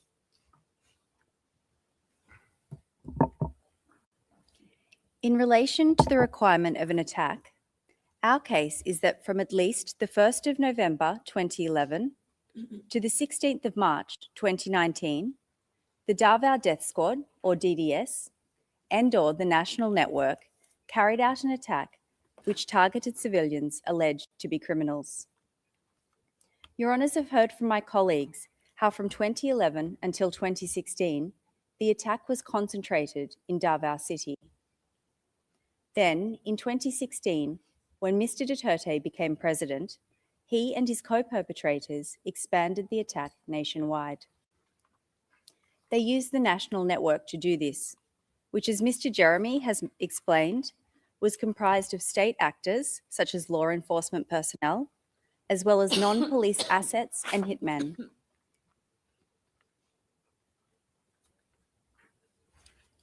Your Honours, the locations of the murders contained in counts 1 to 3 of our document containing the charges are indicated on the map on your screens. They include 76 murders, which themselves satisfy the threshold of multiple acts making up a course of conduct. However, as Mr. Nichols has noted, the crimes in count 1 to 3 are representative and emblematic of a larger killing campaign. And the prosecution relies on a range of evidence to establish that the attack was made up of thousands of killings and other violent crimes under Article 7.1. This evidence includes datasets and the statements of documentation actors, the evidence of insider witnesses, expert analysis, and the admissions of Philippine state agencies in their public reporting. I will take your honours through some of this evidence now. During Mr. Duterte's mayoral period, hundreds of civilians alleged to be criminals were killed in Davao City.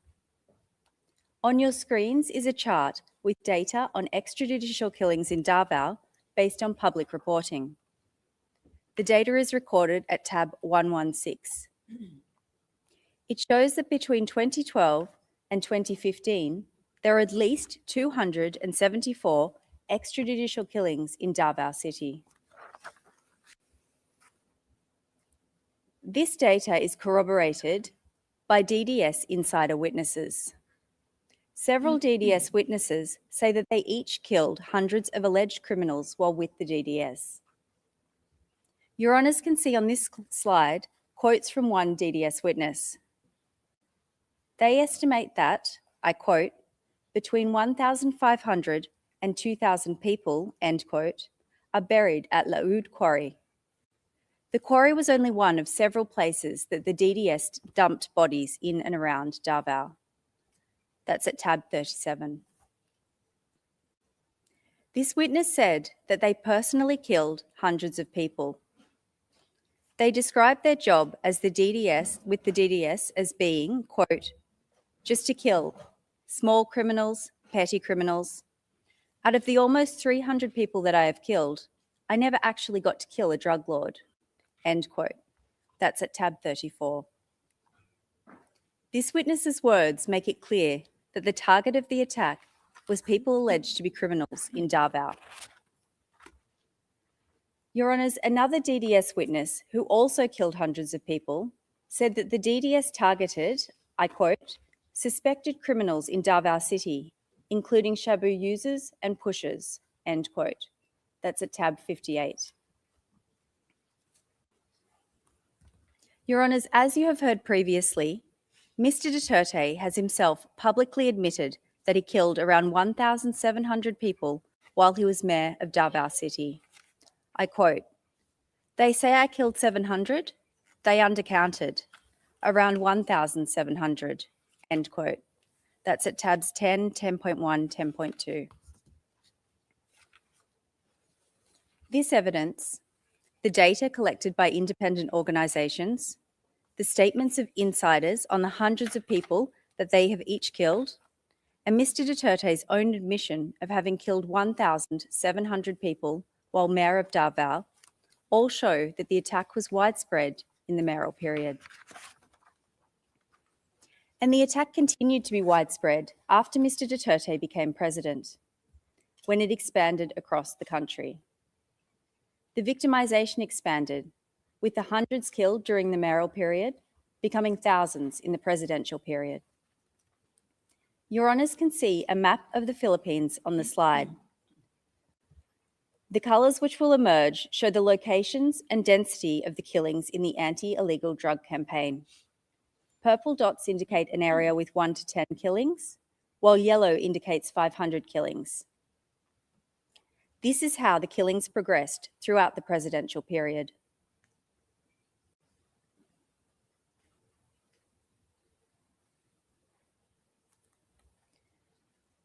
Your Honours, this map is based on data collected by an independent organisation which recorded at least 5,823 anti-drug killings during the presidential period. This data is recorded at tab 104. The data shows that the attack during the presidential period was widespread. As Your Honours can see from the map, it occurred across the country. It occurred over multiple years, and thousands of civilians were killed. Mr. Duterte's administration effectively admitted to the large volume of the attack. They admitted that thousands of individuals were killed in anti-drug operations while Mr. Duterte was president.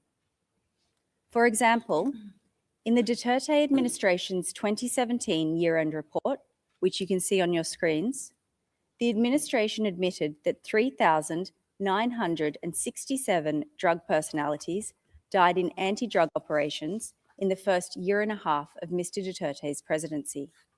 That's at tab 106. Similarly, the Philippine Drug Enforcement Agency, or PDEA, admitted that 5,281 drug personalities died in anti-drug operations in the first 2.5 years of Mr. Duterte's presidency. This is at tab 98. These admissions corroborate the widespread nature of the attack. They show that thousands of individuals were killed. Your Honours, in addition to being widespread, the attack was also systematic from its origins and throughout the charge period. The features of DDS operations demonstrate this systematicity during the mayoral period. And these features can be found in our brief at paragraphs 35 to 36 and 88 to 98. Insider witnesses described how time and time again, killing operations followed the system set out on the screen. The same hierarchical structure was followed. As Mr. Nichols explained, the orders flowed from Mr. Duterte at the top, through a combination of other co-perpetrators, to the handler of the relevant DDS team, and finally to the physical perpetrators at the bottom. The DDS teams composed of police and non-police assets and hitmen who carried out the killings. The features of the killings were also often markedly similar. The identity or whereabouts of the victim was provided to the DDS by an informant. The perpetrators would frequently arrive to or flee the crime scene by motorcycle. They shot or stabbed their victims at close range. The victims were targeted on the basis that they were alleged to be drug users, pushers, or other criminals. And the DDS received a sum of reward money for each kill. When the attack expanded during the presidential period, it continued to be systematic because it remained highly organised, planned, and coordinated. Similar systems to the one I've just described in Davao were deployed during Mr. Duterte's presidency to implement the killings. Your Honours can see some of those features listed on your screens. As in Davao, victims were targeted on the basis that they were alleged to be drug users, pushers, or other criminals. The process for killing the targets was often markedly similar. First, the victims were identified by state actors as targets and listed. As Mr. Jeremy has outlined, high-value targets were often listed on the PRRD list. The targets of barangay clearance operations were often listed on local drug lists, such as local police station lists. Second, targets were killed in the context of so-called law enforcement operations. Police often tried to legitimise the operations, so they would stage a nanlaban or fight-back scenario to make them appear to have been in self-defence.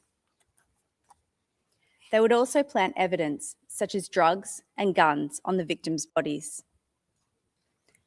And third, as in Davao, police and those working with them were often paid reward money per kill. Your Honours, these killings were not random or coincidental. Quite the opposite. Targets were pre-identified, listed, and then subject to operations based on that list. This clearly demonstrates the systematicity of the attack. Your Honours, the last point I would like to make about the attack relates to the evidence of an expert witness who specialises in political violence in the Philippines. This expert analysed data relating to armed encounters between the PNP and supposedly armed suspects. He compared data from before Mr. Duterte's presidency to during. And based on this comparison, he found that in the first 25 months of Mr. Duterte's presidency, the number of suspects killed by police increased by 590% across the Philippines. And that finding is at tab 68.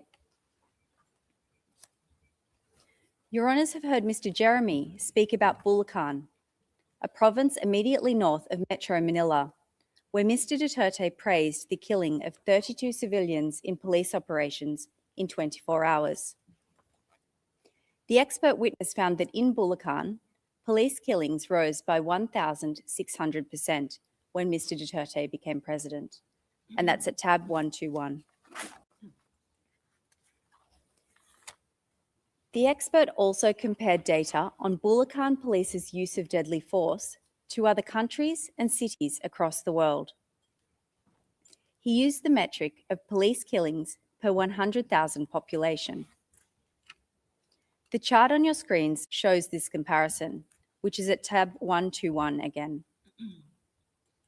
The data on Bulacan is orange, while other countries and cities are blue. The orange bar on the left shows police use of deadly force in Bulacan before Mr. Duterte became president. You can see that with a fatality rate of over 1, it was already comparatively high. The orange bar on the right shows the dramatic increase in killings in Bulacan by police after Mr. Duterte became president.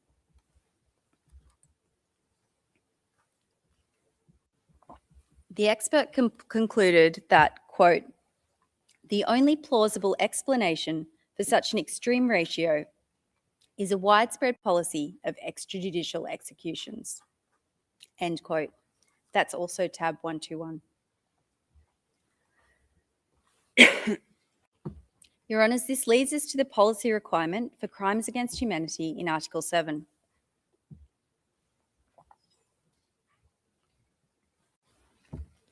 Your Honours, the attack in this case was carried out pursuant to a policy to neutralise alleged criminals through violent crimes, including murder. The policy was also known as the Davao Formula or model. Your Honours have heard about the origins of the policy in Davao City and how it was implemented by the local executive government. Mr. Nichols explained how Mr. Duterte, when Mayor of Davao City, established the Davao Death Squad to carry out the policy and kill criminals. The evidence establishing the state or organisational policy in this case is set out at paragraphs 77 to 84 of our brief. As the policy and the common plan were both to neutralise alleged criminals via violent crimes, there is some overlap between the evidence on each. I will set out some of that evidence now while discussing the policy, and then some later while discussing the common plan. The evidence includes Mr. Duterte's many public statements and speeches outlining the policy. It also includes the Command Memorandum Circular, which Mr. Jeremy mentioned earlier, witness accounts, speeches and statements by other co-perpetrators, sorry, the high level of coordination between state actors, sorry, Your Honours. I will start with Mr. Duterte's own speeches. Your Honours, Mr. Duterte made no secret of the policy, as is shown by the references in our brief to his many speeches outlining the policy. He made these speeches as Mayor of Davao, as a presidential candidate, and then as President of the Philippines. One example of a speech that Mr. Duterte made as Mayor was at a meeting on peace and order in Davao in October 2015. And that is tab 13.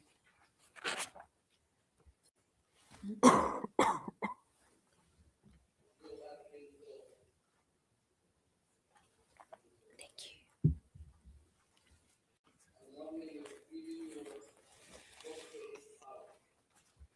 48 hours yung mga nagdi-distribute ng droga sa Boulevard. Giving you 48 hours. Pag nakita ko kayo, papatayin ko kayo dito. These are Mr. Duterte's own words. I quote, "I will kill you. That's the only formula that worked in my city." End quote. That is tab 133.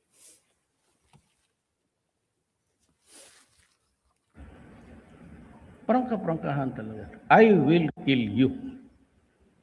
Kayong na mayor ako ngayon, presidente, yun din ang, that's the only formula that worked in my city.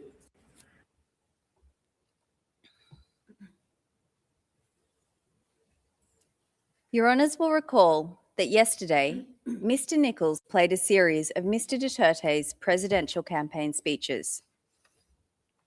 I want to take a moment to reflect on some of the key features of those speeches, which are at tabs 8, 12, and 14.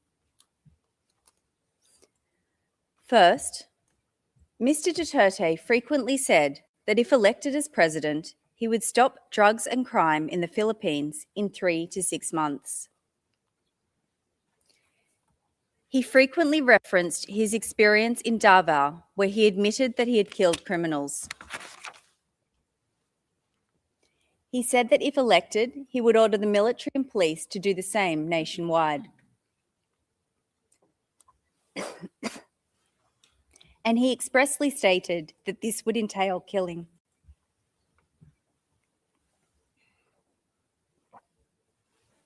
Your Honours, Mr. Duterte's speeches make it clear that there was a policy to neutralise alleged criminals by violent means, including murder. And Mr. Duterte was not the only member of the Common Plan who disseminated the policy through public speeches and statements. In this video at tab 9, co-perpetrator Mr. De La Rosa addresses a crowd of self-confessed drug addicts in Bacolod City and urges them to kill drug lords and burn their houses.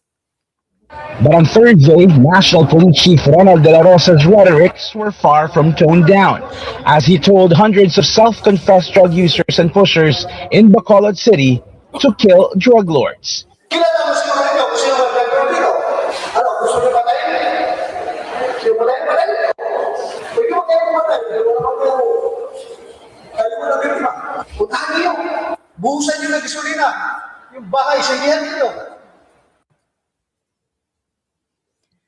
Mr. De La Rosa made this speech on the 25th of August, 2016. At the time, he was the chief of the Philippine National Police.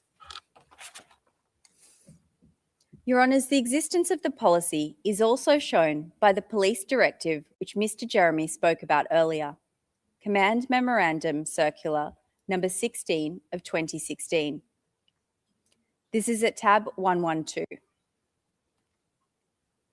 As Your Honours have heard, the day after Mr. Duterte became president, he appointed his longtime friend and colleague from Davao, his co-perpetrator, Mr. Ronald De La Rosa, as chief of the Philippine National Police.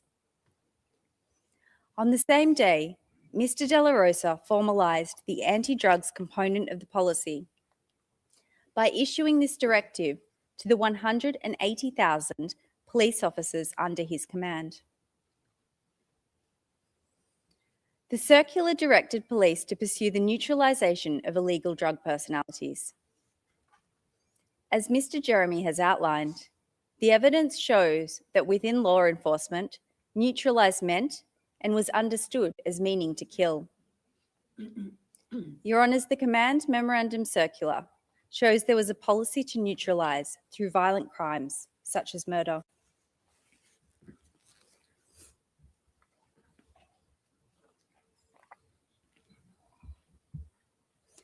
I will now turn to part 2 of my presentation on Mr. Duterte's individual criminal responsibility. The prosecution's evidence on this is set out at paragraphs 5 to 70 of our brief. The prosecution alleges that Mr. Duterte indirectly co-perpetrated the crimes, ordered and/or induced the crimes, and/or aided and abetted the crimes. Today, in the interest of time, I will focus on indirect co-perpetration, and we rely on our brief for the other modes of liability. Your Honours, Mr. Duterte is an indirect co-perpetrator of the alleged crimes because, first, he agreed to a common plan to neutralise alleged criminals. Second, he and his fellow co-perpetrators jointly controlled a structure of power, namely the Davao Death Squad and the National Network, which they used to pursue the common plan. Third, Mr. Duterte made an essential contribution to the crimes within the framework of the common plan. And fourth, he did this with the requisite intent. Your Honours can see on your screens an excerpt from paragraph 4 of our document containing the charges. This sets out the scope of the common plan. The plan was to neutralise alleged criminals in the Philippines including those perceived or alleged to be associated with drug use, sale, or production through violent crimes, including murder. As Mr. Nichols has explained, Mr. Duterte and his co-perpetrators agreed to this plan in Davao City. Photos of the co-perpetrators in Davao City are displayed on your screens. They're a combination of trusted police officers, an individual from Mr. Duterte's mayoral office, an officer from the National Bureau of Investigation in Davao Region, and a lawyer who acted on behalf of certain members of the Davao Death Squad. In 2016, when Mr. Duterte became president, the members of the Common Plan remained largely the same. They were joined by a further two individuals, a senior police officer and a longtime colleague of the group from Davao City, who had worked with the DDS before the jurisdictional period. I will take your honours through some of the evidence which shows both the scope of the Common Plan and the co-perpetrators' agreement to it. In the interest of time, I will address some co-perpetrators and we rely on our brief for the rest. That's at paragraphs 9 to 23 of our brief. On your screens is a photograph of Mr. Ronald De La Rosa. When Mr. De La Rosa was Davao City Police Chief, he developed Tokhang operations. As your honours have heard from Mr. Jeremy, Tokhang was a blueprint for police to implement killings later in the presidential period. When he was announced as Mr. Duterte's chosen PMP chief in May 2016, Mr. De La Rosa gave this interview, which is at tab 101. It shows that he wholeheartedly agreed to the Common Plan. Patayan sa drugs. Patayan talaga ito sa drugs. Kaya kayong mga drug lord dyan, humanda na kayo at talagang sasagasaan ko kayo. On this slide is a photo of Isidro La Peña. Like Mr. De La Rosa, Mr. La Peña was well known to Mr. Duterte because he too had worked as Davao City Police Chief. In his case, from 1996 until 1998. In 2016, Mr. Duterte appointed Mr. La Peña as Director General of the Philippine Drug Enforcement Agency, or PDEA. PDEA is the lead anti-drug enforcement agency in the Philippines. 2 days after Mr. La Peña took his oath, he gave a speech to his PDEA subordinates. There is an excerpt from that speech on the slide. Quote, "Under then Mayor, we implemented strict law enforcement against illegal drug activities in Davao City. The President wants to replicate and expand what is being done in Davao. And that is precisely what I intend to do." End quote. That's tab 101.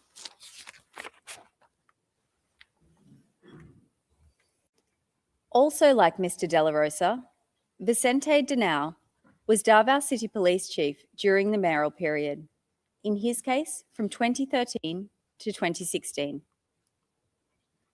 In November 2018, he was appointed Police Chief of Manila Police District, and he told reporters, quote, "If I discover anyone involved in drugs, especially those who distribute or just throw them around, son of a bitch, I will go after you, goddamn. I will kill you. Blatantly, I am saying that. Sons of bitches." End quote. That's tab 96.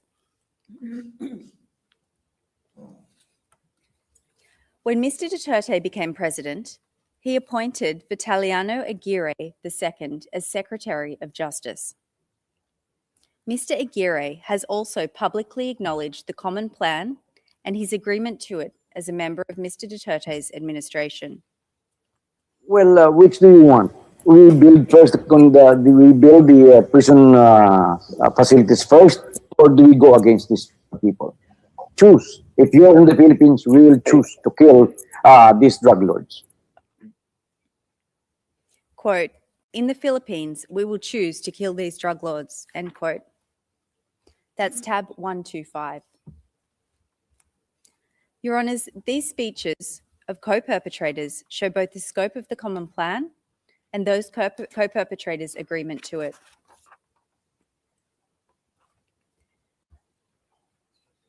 Your Honours, the next element of indirect co-perpetration is control of a structure of power.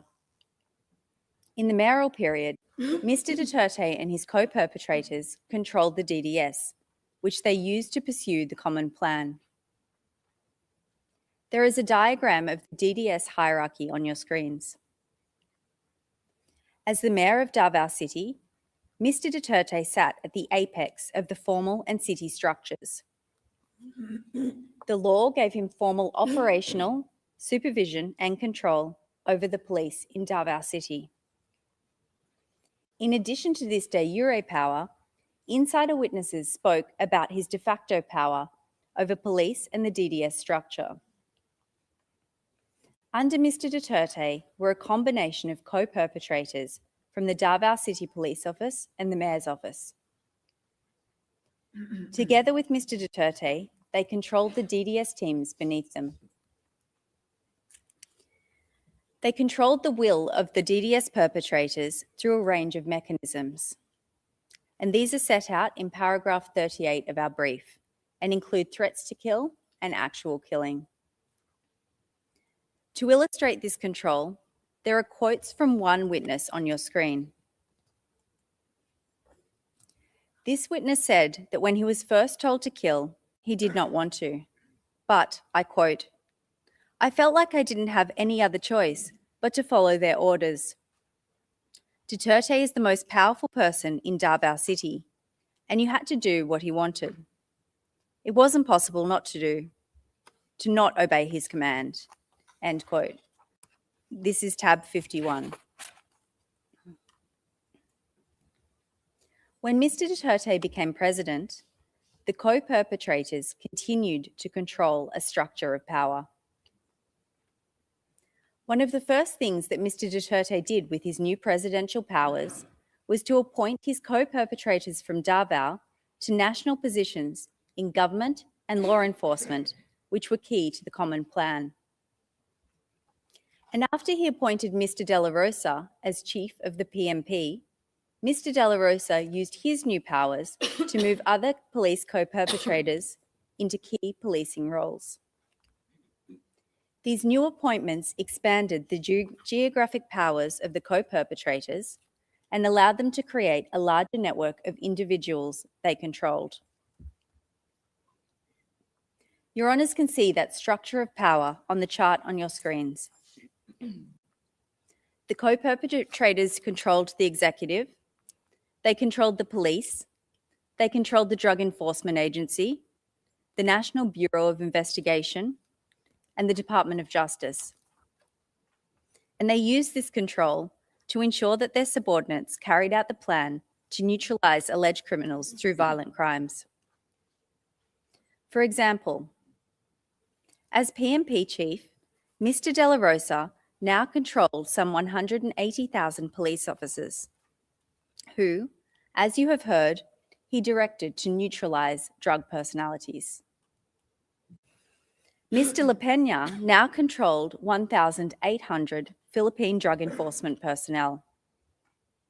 They used these subordinates as physical perpetrators to commit the crimes.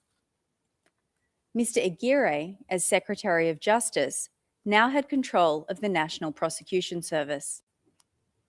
He used this control to ensure that, except for a handful of low-level perpetrators in notorious cases, the crimes were not prosecuted, and a climate of impunity prevailed.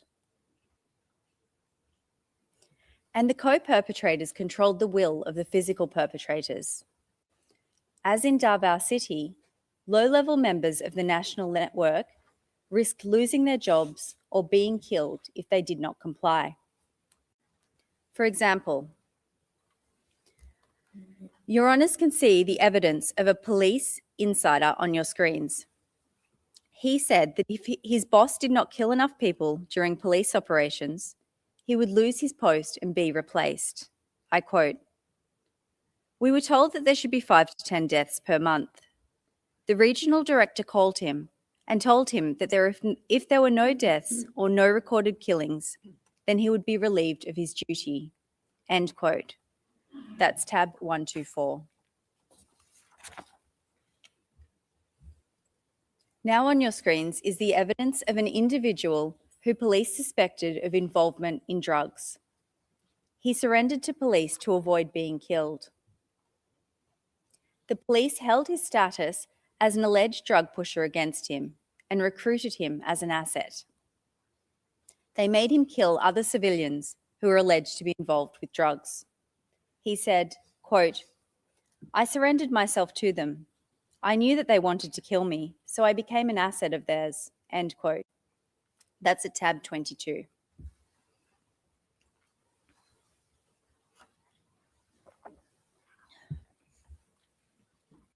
Your Honours, I will now turn to the requirement of an essential contribution. Mr. Duterte made an essential contribution to the crimes within the framework of the Common Plan. And the prosecution has set out 10 of Mr. Duterte's contributions in our brief at paragraphs 44 to 58. Many of these have been discussed in the prosecution's presentations. For example, Mr. Nichols spoke about how Mr. Duterte designed and disseminated the policy in this case, which is point A on the slide. He also spoke about point B, how Mr. Duterte established and oversaw the DDS. I have just addressed point E, on the appointment of key personnel to positions which were crucial to the execution of the crimes.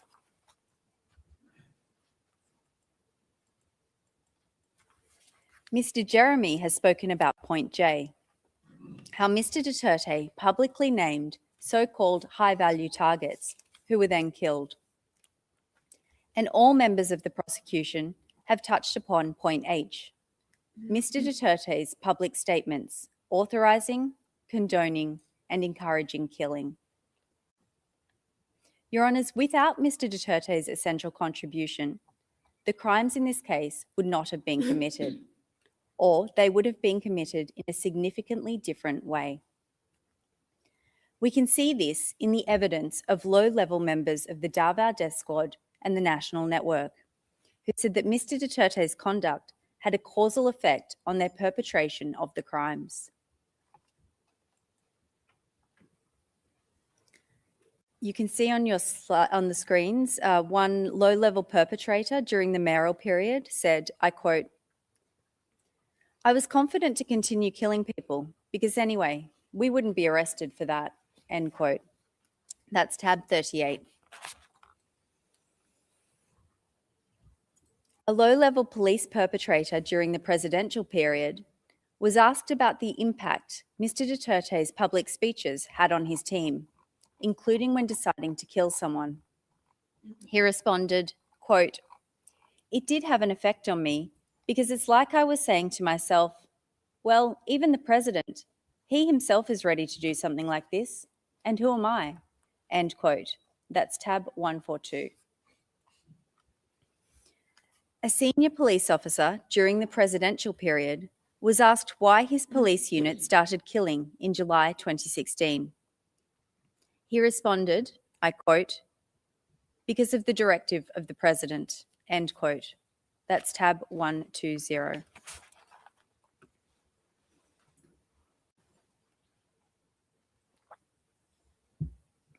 Your Honours, from everything you have heard over the past 2 days, there can be no doubt about Mr. Duterte's knowledge and intent. Mr. Duterte meant to engage in the conduct that has been charged in this case. He intended that the crimes would be committed, and he was aware that they would be committed as a result of implementing the Common Plan. Mr. Duterte knew about the fundamental features of the Davao Death Squad and the National Network that enabled the co-perpetrators to control the physical perpetrators. And he was aware of the factual circumstances that enabled the co-perpetrators to control the crimes. Mr. Duterte knew because he himself established the DDS to kill people. He repeatedly broadcast his intention to implement the common plan nationally if elected president. He made it clear that this would involve killing. Once he was president, he moved his trusted co-perpetrators from Davao into key national positions. And as the number of killings rose, Mr. Duterte persisted with the common plan. He praised the 32 killings in a one-time big-time operation in Bulacan. He publicly named so-called high-value targets. He promised to protect police. And as Your Honours have heard, Mr. Duterte has admitted to many of these things. Your Honours, I will conclude my presentation by recalling two items. The first is Mr. Duterte's presidential campaign promise that he would stop drugs and crime in the Philippines within 3 to 6 months. And the second is the spread of killings during the first 6 months of Mr. Duterte's presidency. I promise you, hindi naman believe yung ibang tao. Sabi ko, I would stop drugs and crime, criminality in 3 to 6 months. That concludes the prosecution's submissions on the merits. Thank you, Your Honours. Josh Motach. Thank you very much. Am I to understand that you have finished with the presentations on the merits? Yes, that is correct. Parce que You know that you still have some time, right? Yes, but we've hopefully been efficient, and we have finished now. Thank you. merci. Donc maintenant, je donne. Now, I'll give the floor to the legal representatives of the victims for their submissions on the merits. You have the floor. Thank you, Madam President. Our presentation shall be in 2 parts. I will start with my presentation, and my colleague Andres will conclude later on. And just to be sure, I have 30 minutes. Is that correct? Answer correct. Thank you.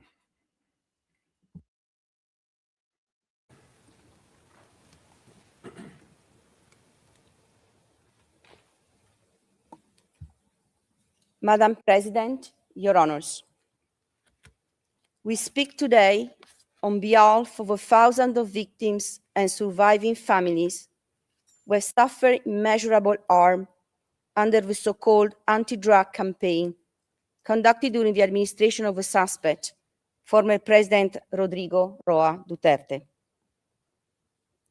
We speak for families who cannot be here, mothers who buried their sons, children who lost their parents, the spouses who now raise families alone, and communities that have lived for years under fear and silence, and that continue to bear the consequences of violence that swept through their neighborhoods like a storm. These victims appear today before you, not as mere statistics or distant figures, or images in report as pictured yesterday by the defense, but as human beings whose rights under the Rome Statute have been violated in the most profound ways. These proceedings relate to what has been labeled the Duterte's war on drugs and Duterte's bloody war on drugs. However, the campaign, as I will refer to it during my presentation, was less about combating the drug trade itself and more about policing poverty and social inequality. As the evidence on the record unequivocally shows, individuals targeted by Mr. Duterte anti-drug operations overwhelmingly came from impoverished communities where social mobility is limited and opportunities are scarce. Drug use, particularly methamphetamine, locally known as shabu, is often more prevalent in such low-income settings where people may turn to substances as a coping mechanism for their harsh living conditions. In these communities, structural conditions, including the absence of adequate mental health services, limited access to quality education, scarce employment opportunities, and the chronic stress associated with poverty, create an environment in which substance use is more likely to emerge. Therefore, patterns of drug use do not arise in a vacuum. They reflect deeper systemic inequalities and long-standing patterns of socioeconomic marginalization. The campaign disproportionately affected the poor and marginalized, especially in urban informal settlements marked by high levels of poverty. While the rhetoric of war focused on eradicating drug dealers and users, it was the most vulnerable members of society, those with the least power and resources, were caught in the crossfire.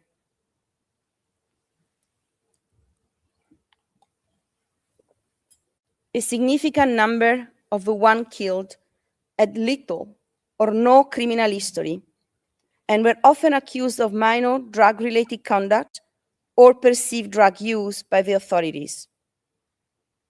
These were people living in poverty, were treated as expendable by a system that failed to prioritize their protection and to address the structural conditions underlying their struggles. Rather than addressing the root causes of drug addiction, such as poverty, lack of education, unemployment, and inequality, the Duterte administration framed the issue as a criminal one, focusing on punitive enforcement over social responses. Mr. Duterte's response was a selective, violent crackdown of the most vulnerable, recasting conditions of marginalizations as grounds for criminal targeting, rather as manifestations of social injustice. Framed on its face as a campaign against illegal drugs, it in reality reflected broader social political dynamics, including the targeting of marginalized communities, the use of state violence, and the deflection of attention from deeper structural problems.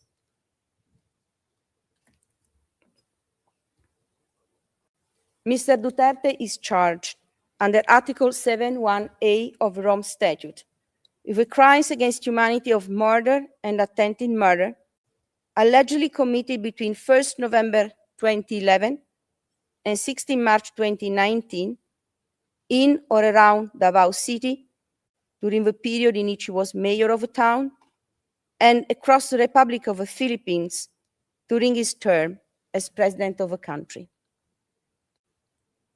The prosecution presented ample evidence showing that each of the contextual elements of crimes against humanity is satisfied at the required threshold for confirming the charges. During the period covered by the charges, the Davao Death Squad and the national network created by Mr. Duterte to commit the crimes carried out an attack against the civilian population within the meaning of Article 7(2)(a) of the statute, as reflected in a course of conduct involving the commission of multiple murders and attempted murders. The victims' accounts of events corroborate the prosecution evidence and show that the crimes they suffered were not spontaneous or isolated acts of violence, but rather a planned, directed, and organized attack against them. The attack was massive, carried out collectively with considerable seriousness, and directed against a multiplicity of civilians. The victims were all civilians. The repeated lethal operations were conducted in residential and other civilian settings. As already indicated, the victims largely came from marginalized communities, were suspected by the authorities of involvement in criminal often drug-related activities, and together with their families, they were targeted in their homes and neighborhoods. The attack was widespread and systematic, and we refer, Your Honor, to Annex D and E of the prosecution pre-trial brief. The attack was widespread because of its large-scale nature and the number of victims. In this regard, the number of victims affected by the events within the charges is one of the most relevant factors to be taken into consideration for the purpose of determining under the chapeau of Article 7.1 of the statute whether the attack was widespread or systematic. The broad geographical spread of the victimization, combined with a significant number of victims, confirm the wide scope of the attack. As the prosecution has made clear yesterday and today, the instances of murders and attempted murders in the document containing the charges and in the pre-trial brief are simply illustrative of a much broader pattern of victimization. In fact, the actual scale of victimization extends well beyond the 49 incidents affecting 78 victims presented by the prosecution. The prosecution itself referred to thousands of civilians murdered. And we recall here the content of paragraph 73 of the prosecution pre-trial brief, as well as the remarks by Ms. Croft just 15-20 minutes ago. As reported by Human Rights Watch in a report published on 2022, since 2016, the Philippine police have admitted its involvement in the death of more than 6,200 people in drug raids across the country.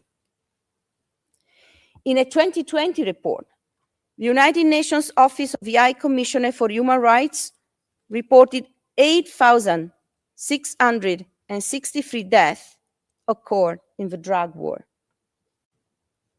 The Human Rights Commission of the Philippines and domestic human rights group report death tolls that are 2 to 3 times higher than the UN figure.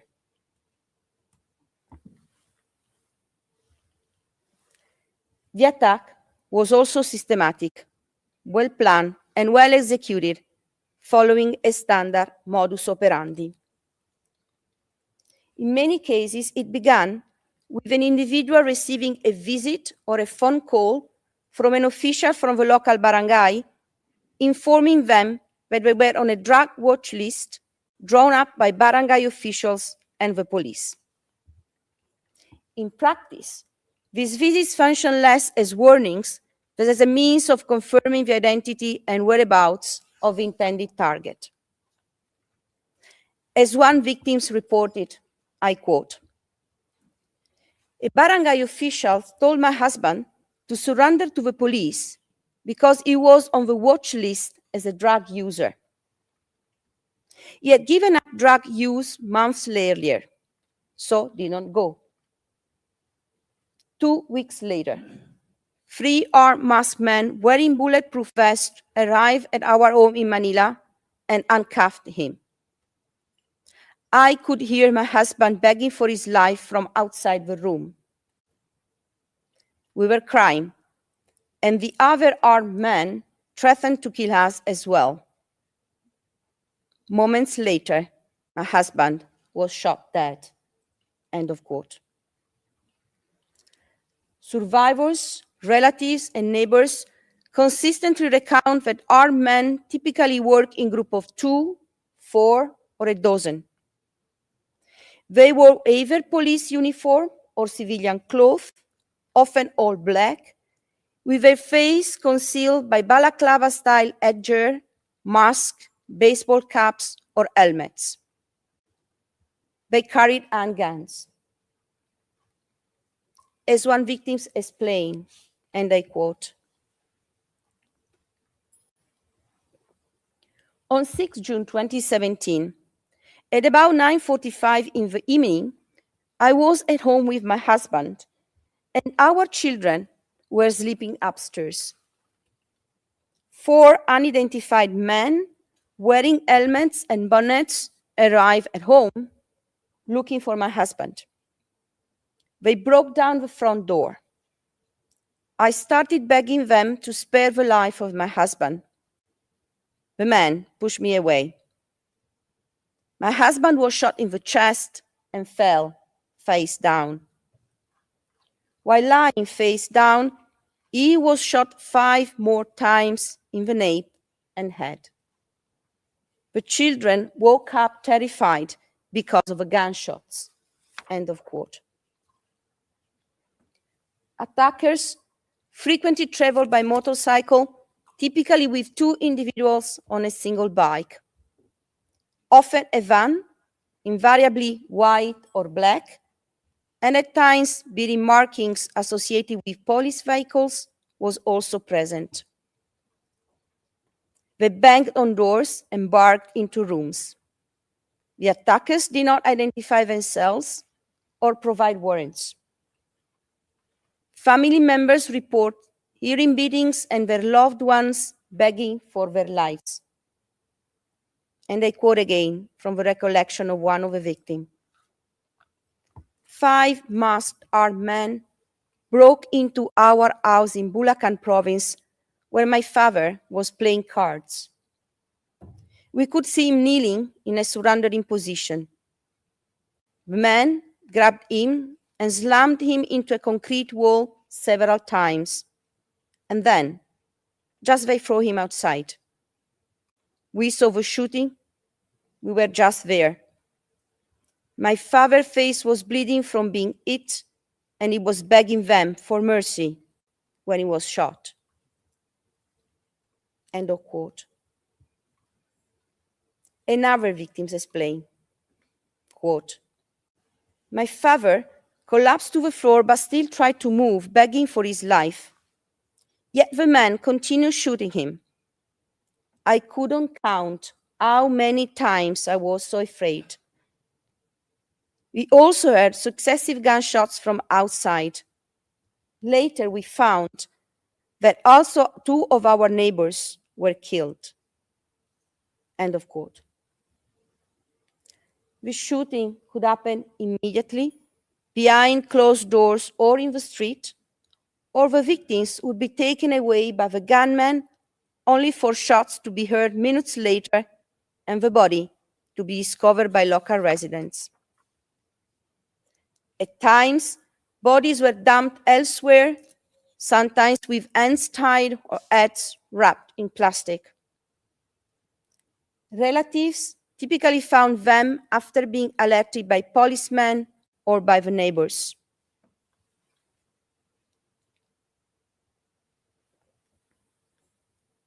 A victim recalled, quote, 6 masked armed men broke into the house where a small group, including several teenagers, were watching television. The men arrested and beat 2 young boys they believed were drug suspects and then took them away on motorcycles.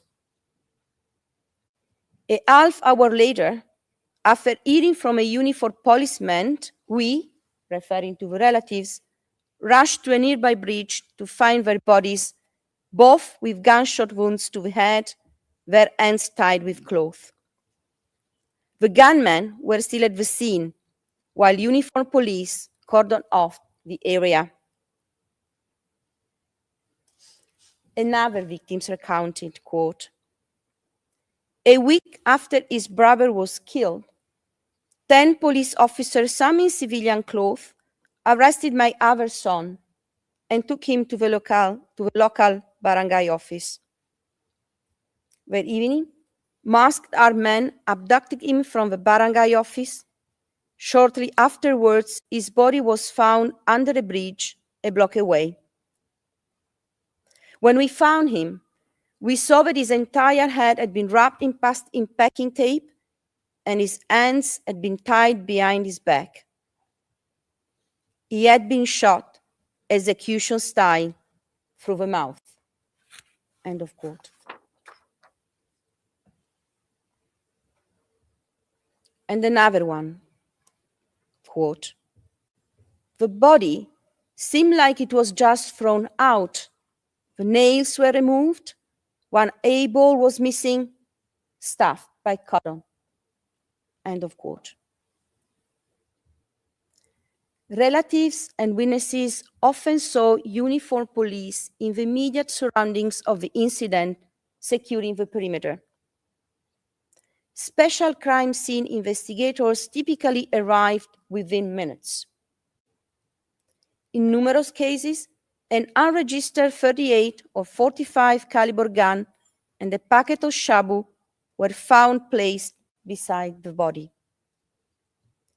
And instead of fleeing from the police, the gunman would mingle with them. As one of the victims described, I quote, "On 7 June 2018 in the morning, I was at home where I saw my son coming back from his work on the opposite side of the street. Suddenly, I saw 8 policemen, 3 in uniform and 3 in civilian clothes. 2 of them crossed the street.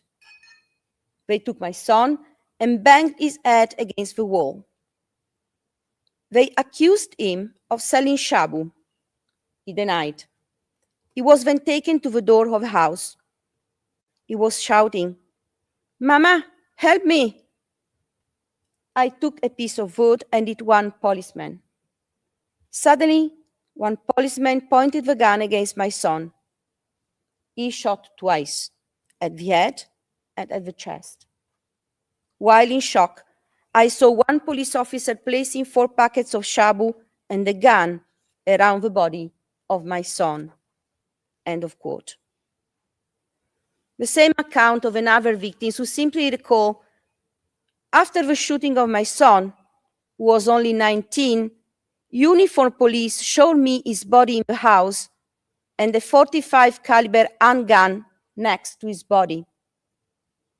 I told them that my son could not afford and did not possess a gun, and therefore could not possibly have attempted to shoot at the police. I said he cannot even pay the rent. His sister paid the rent for him." End of quote.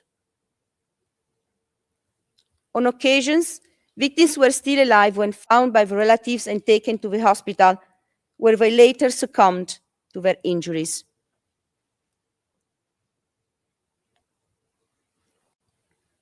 Survivors recount the terror and enduring feeling of still being hunted as follows, and I quote, "In September 2016, a police officer pretending to be a commuter boarded my tricycle. He asked me to pass by the police station. There, I was stopped by a group of men who turned to be police officers. I was taken to the precinct, beaten, and forced to reveal the identity of drug pushers. I didn't know. Later that evening, I was taken to a dark place and shot multiple times. Despite the injuries, I managed to escape and save my life. I still have the consequence of the injuries, and I feel deep sadness, anger, and fear of being caught again." End of quote. Another survivor explained, quote, "They killed my 4 friends kneeling and defenseless. I heard a barrage of gunshots, voices, and one officer saying, 'Let it be. Let's say they fought back and let's leave the evidence.' I lay next to one of my friends pretending to be dead. When the armed officer left, I crawled out of the room and headed towards the edge of a ravine. Holding my chest with one hand to stop the bleeding, I slid downwards and fell to the creek bed. I crossed it, climbed the hill on the other side, and walked toward the highway. There, I encountered someone I knew and desperately begged for help." End of quote. Although the charges concern only the crimes of murder and attempted murder, victims' accounts also reveal widespread acts of torture, ill treatment, and rape. Young people were particularly exposed to torture and cruel and inhuman treatments, including unlawful arrest. A number of victims participating in these proceedings were minor when they were attempted to be killed, and a number of victims participating in the proceedings recount the killing of their nephew, son, cousin, who was under 18 at the age of killing. And this morning, Mr. Jeremy provided the example of Kian de los Santos, who was 17 at the time of his killing. Reported forms of torture include beating, kicking, slapping, blows to the head, electrocution, and death threats. On several occasions, law enforcement officials used arrests, inclusion in the drug watch list, and drug-related accusations as a tool of coercion to perpetrate rape and other forms of sexual violence. In September 2018, a young boy was taken by the police and brought to the precinct. His mother recounted, I quote,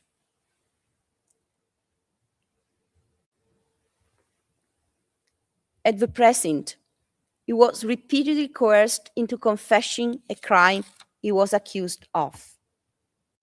If you don't admit, your life will be the price," they threatened him. When he refused to confess, he was beaten with a gun and electrocuted. On the night of 16 September 2018, between 9 and 10, I received a phone call from my cousin urging me to go in a certain location in Manila.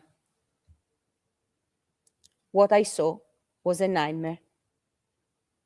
My son had been discarded like an animal, his lifeless body lying on the boulevard, abandoned like a fish by the roadside. I rushed to the scene, but I was blocked by the police. I was not even allowed to touch or embrace my son's body. Even in death, my son was not treated with dignity. It was like they just threw my son out like a pig. I finally found him at the funeral home where I had to pay to recover the body. I had nothing. I was bargaining as if I were buying fish. In the end, I paid approximately 45,000 pesos to take my son's body for burial. Now I wonder, will justice ever be served? Excuse me, Counsel, you have 5 minutes left.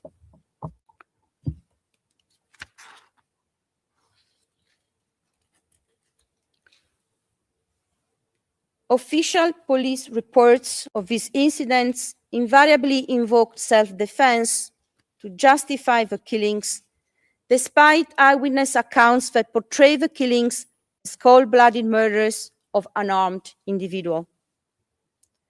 To bolster their claims, the police routinely planted guns, spent ammunition, and drug packets beside the bodies. While these official accounts contrasted markedly with the ones provided by relatives, they were notably consistent among themselves, typically characterized the incidents as by-bust anti-drug operation, differing little besides the names, places, and dates. The victim was invariably described as a dealer who attempted to sell to undercover officers conducting a buy-bust operation. Specialized local anti-drug units called Station Anti-Illegal Drug Special Operation Task Units were usually involved. According to the reports, the victim, after being put under arrest, often uncuffed, allegedly pulled out a weapon and sought to shoot the police. In every case, the victim was killed, and none of the arresting officers were armed. In most cases, the police reporting having found shabu on or near the victim's corpse, and sometimes a gun. Often, after the killing, the bodies of the victims were brought directly to the funeral parlors. Families then had to start their calvary to find the body of their loved ones, and they had to pay high fees to retrieve the bodies. R/50082/25 had to sell the house to be able to pay for her brother's funeral and burial. Sometimes the bodies were instead left on the street or thrown into the water in a plastic bag. I believe it's a good time to stop for the flow of the speech. Thank you very much, Your Honor. Merci beaucoup, Maître. Thank you very much, Ms. Masida. The hearing is now suspended and we shall resume at 2 p.m. Thank you very much.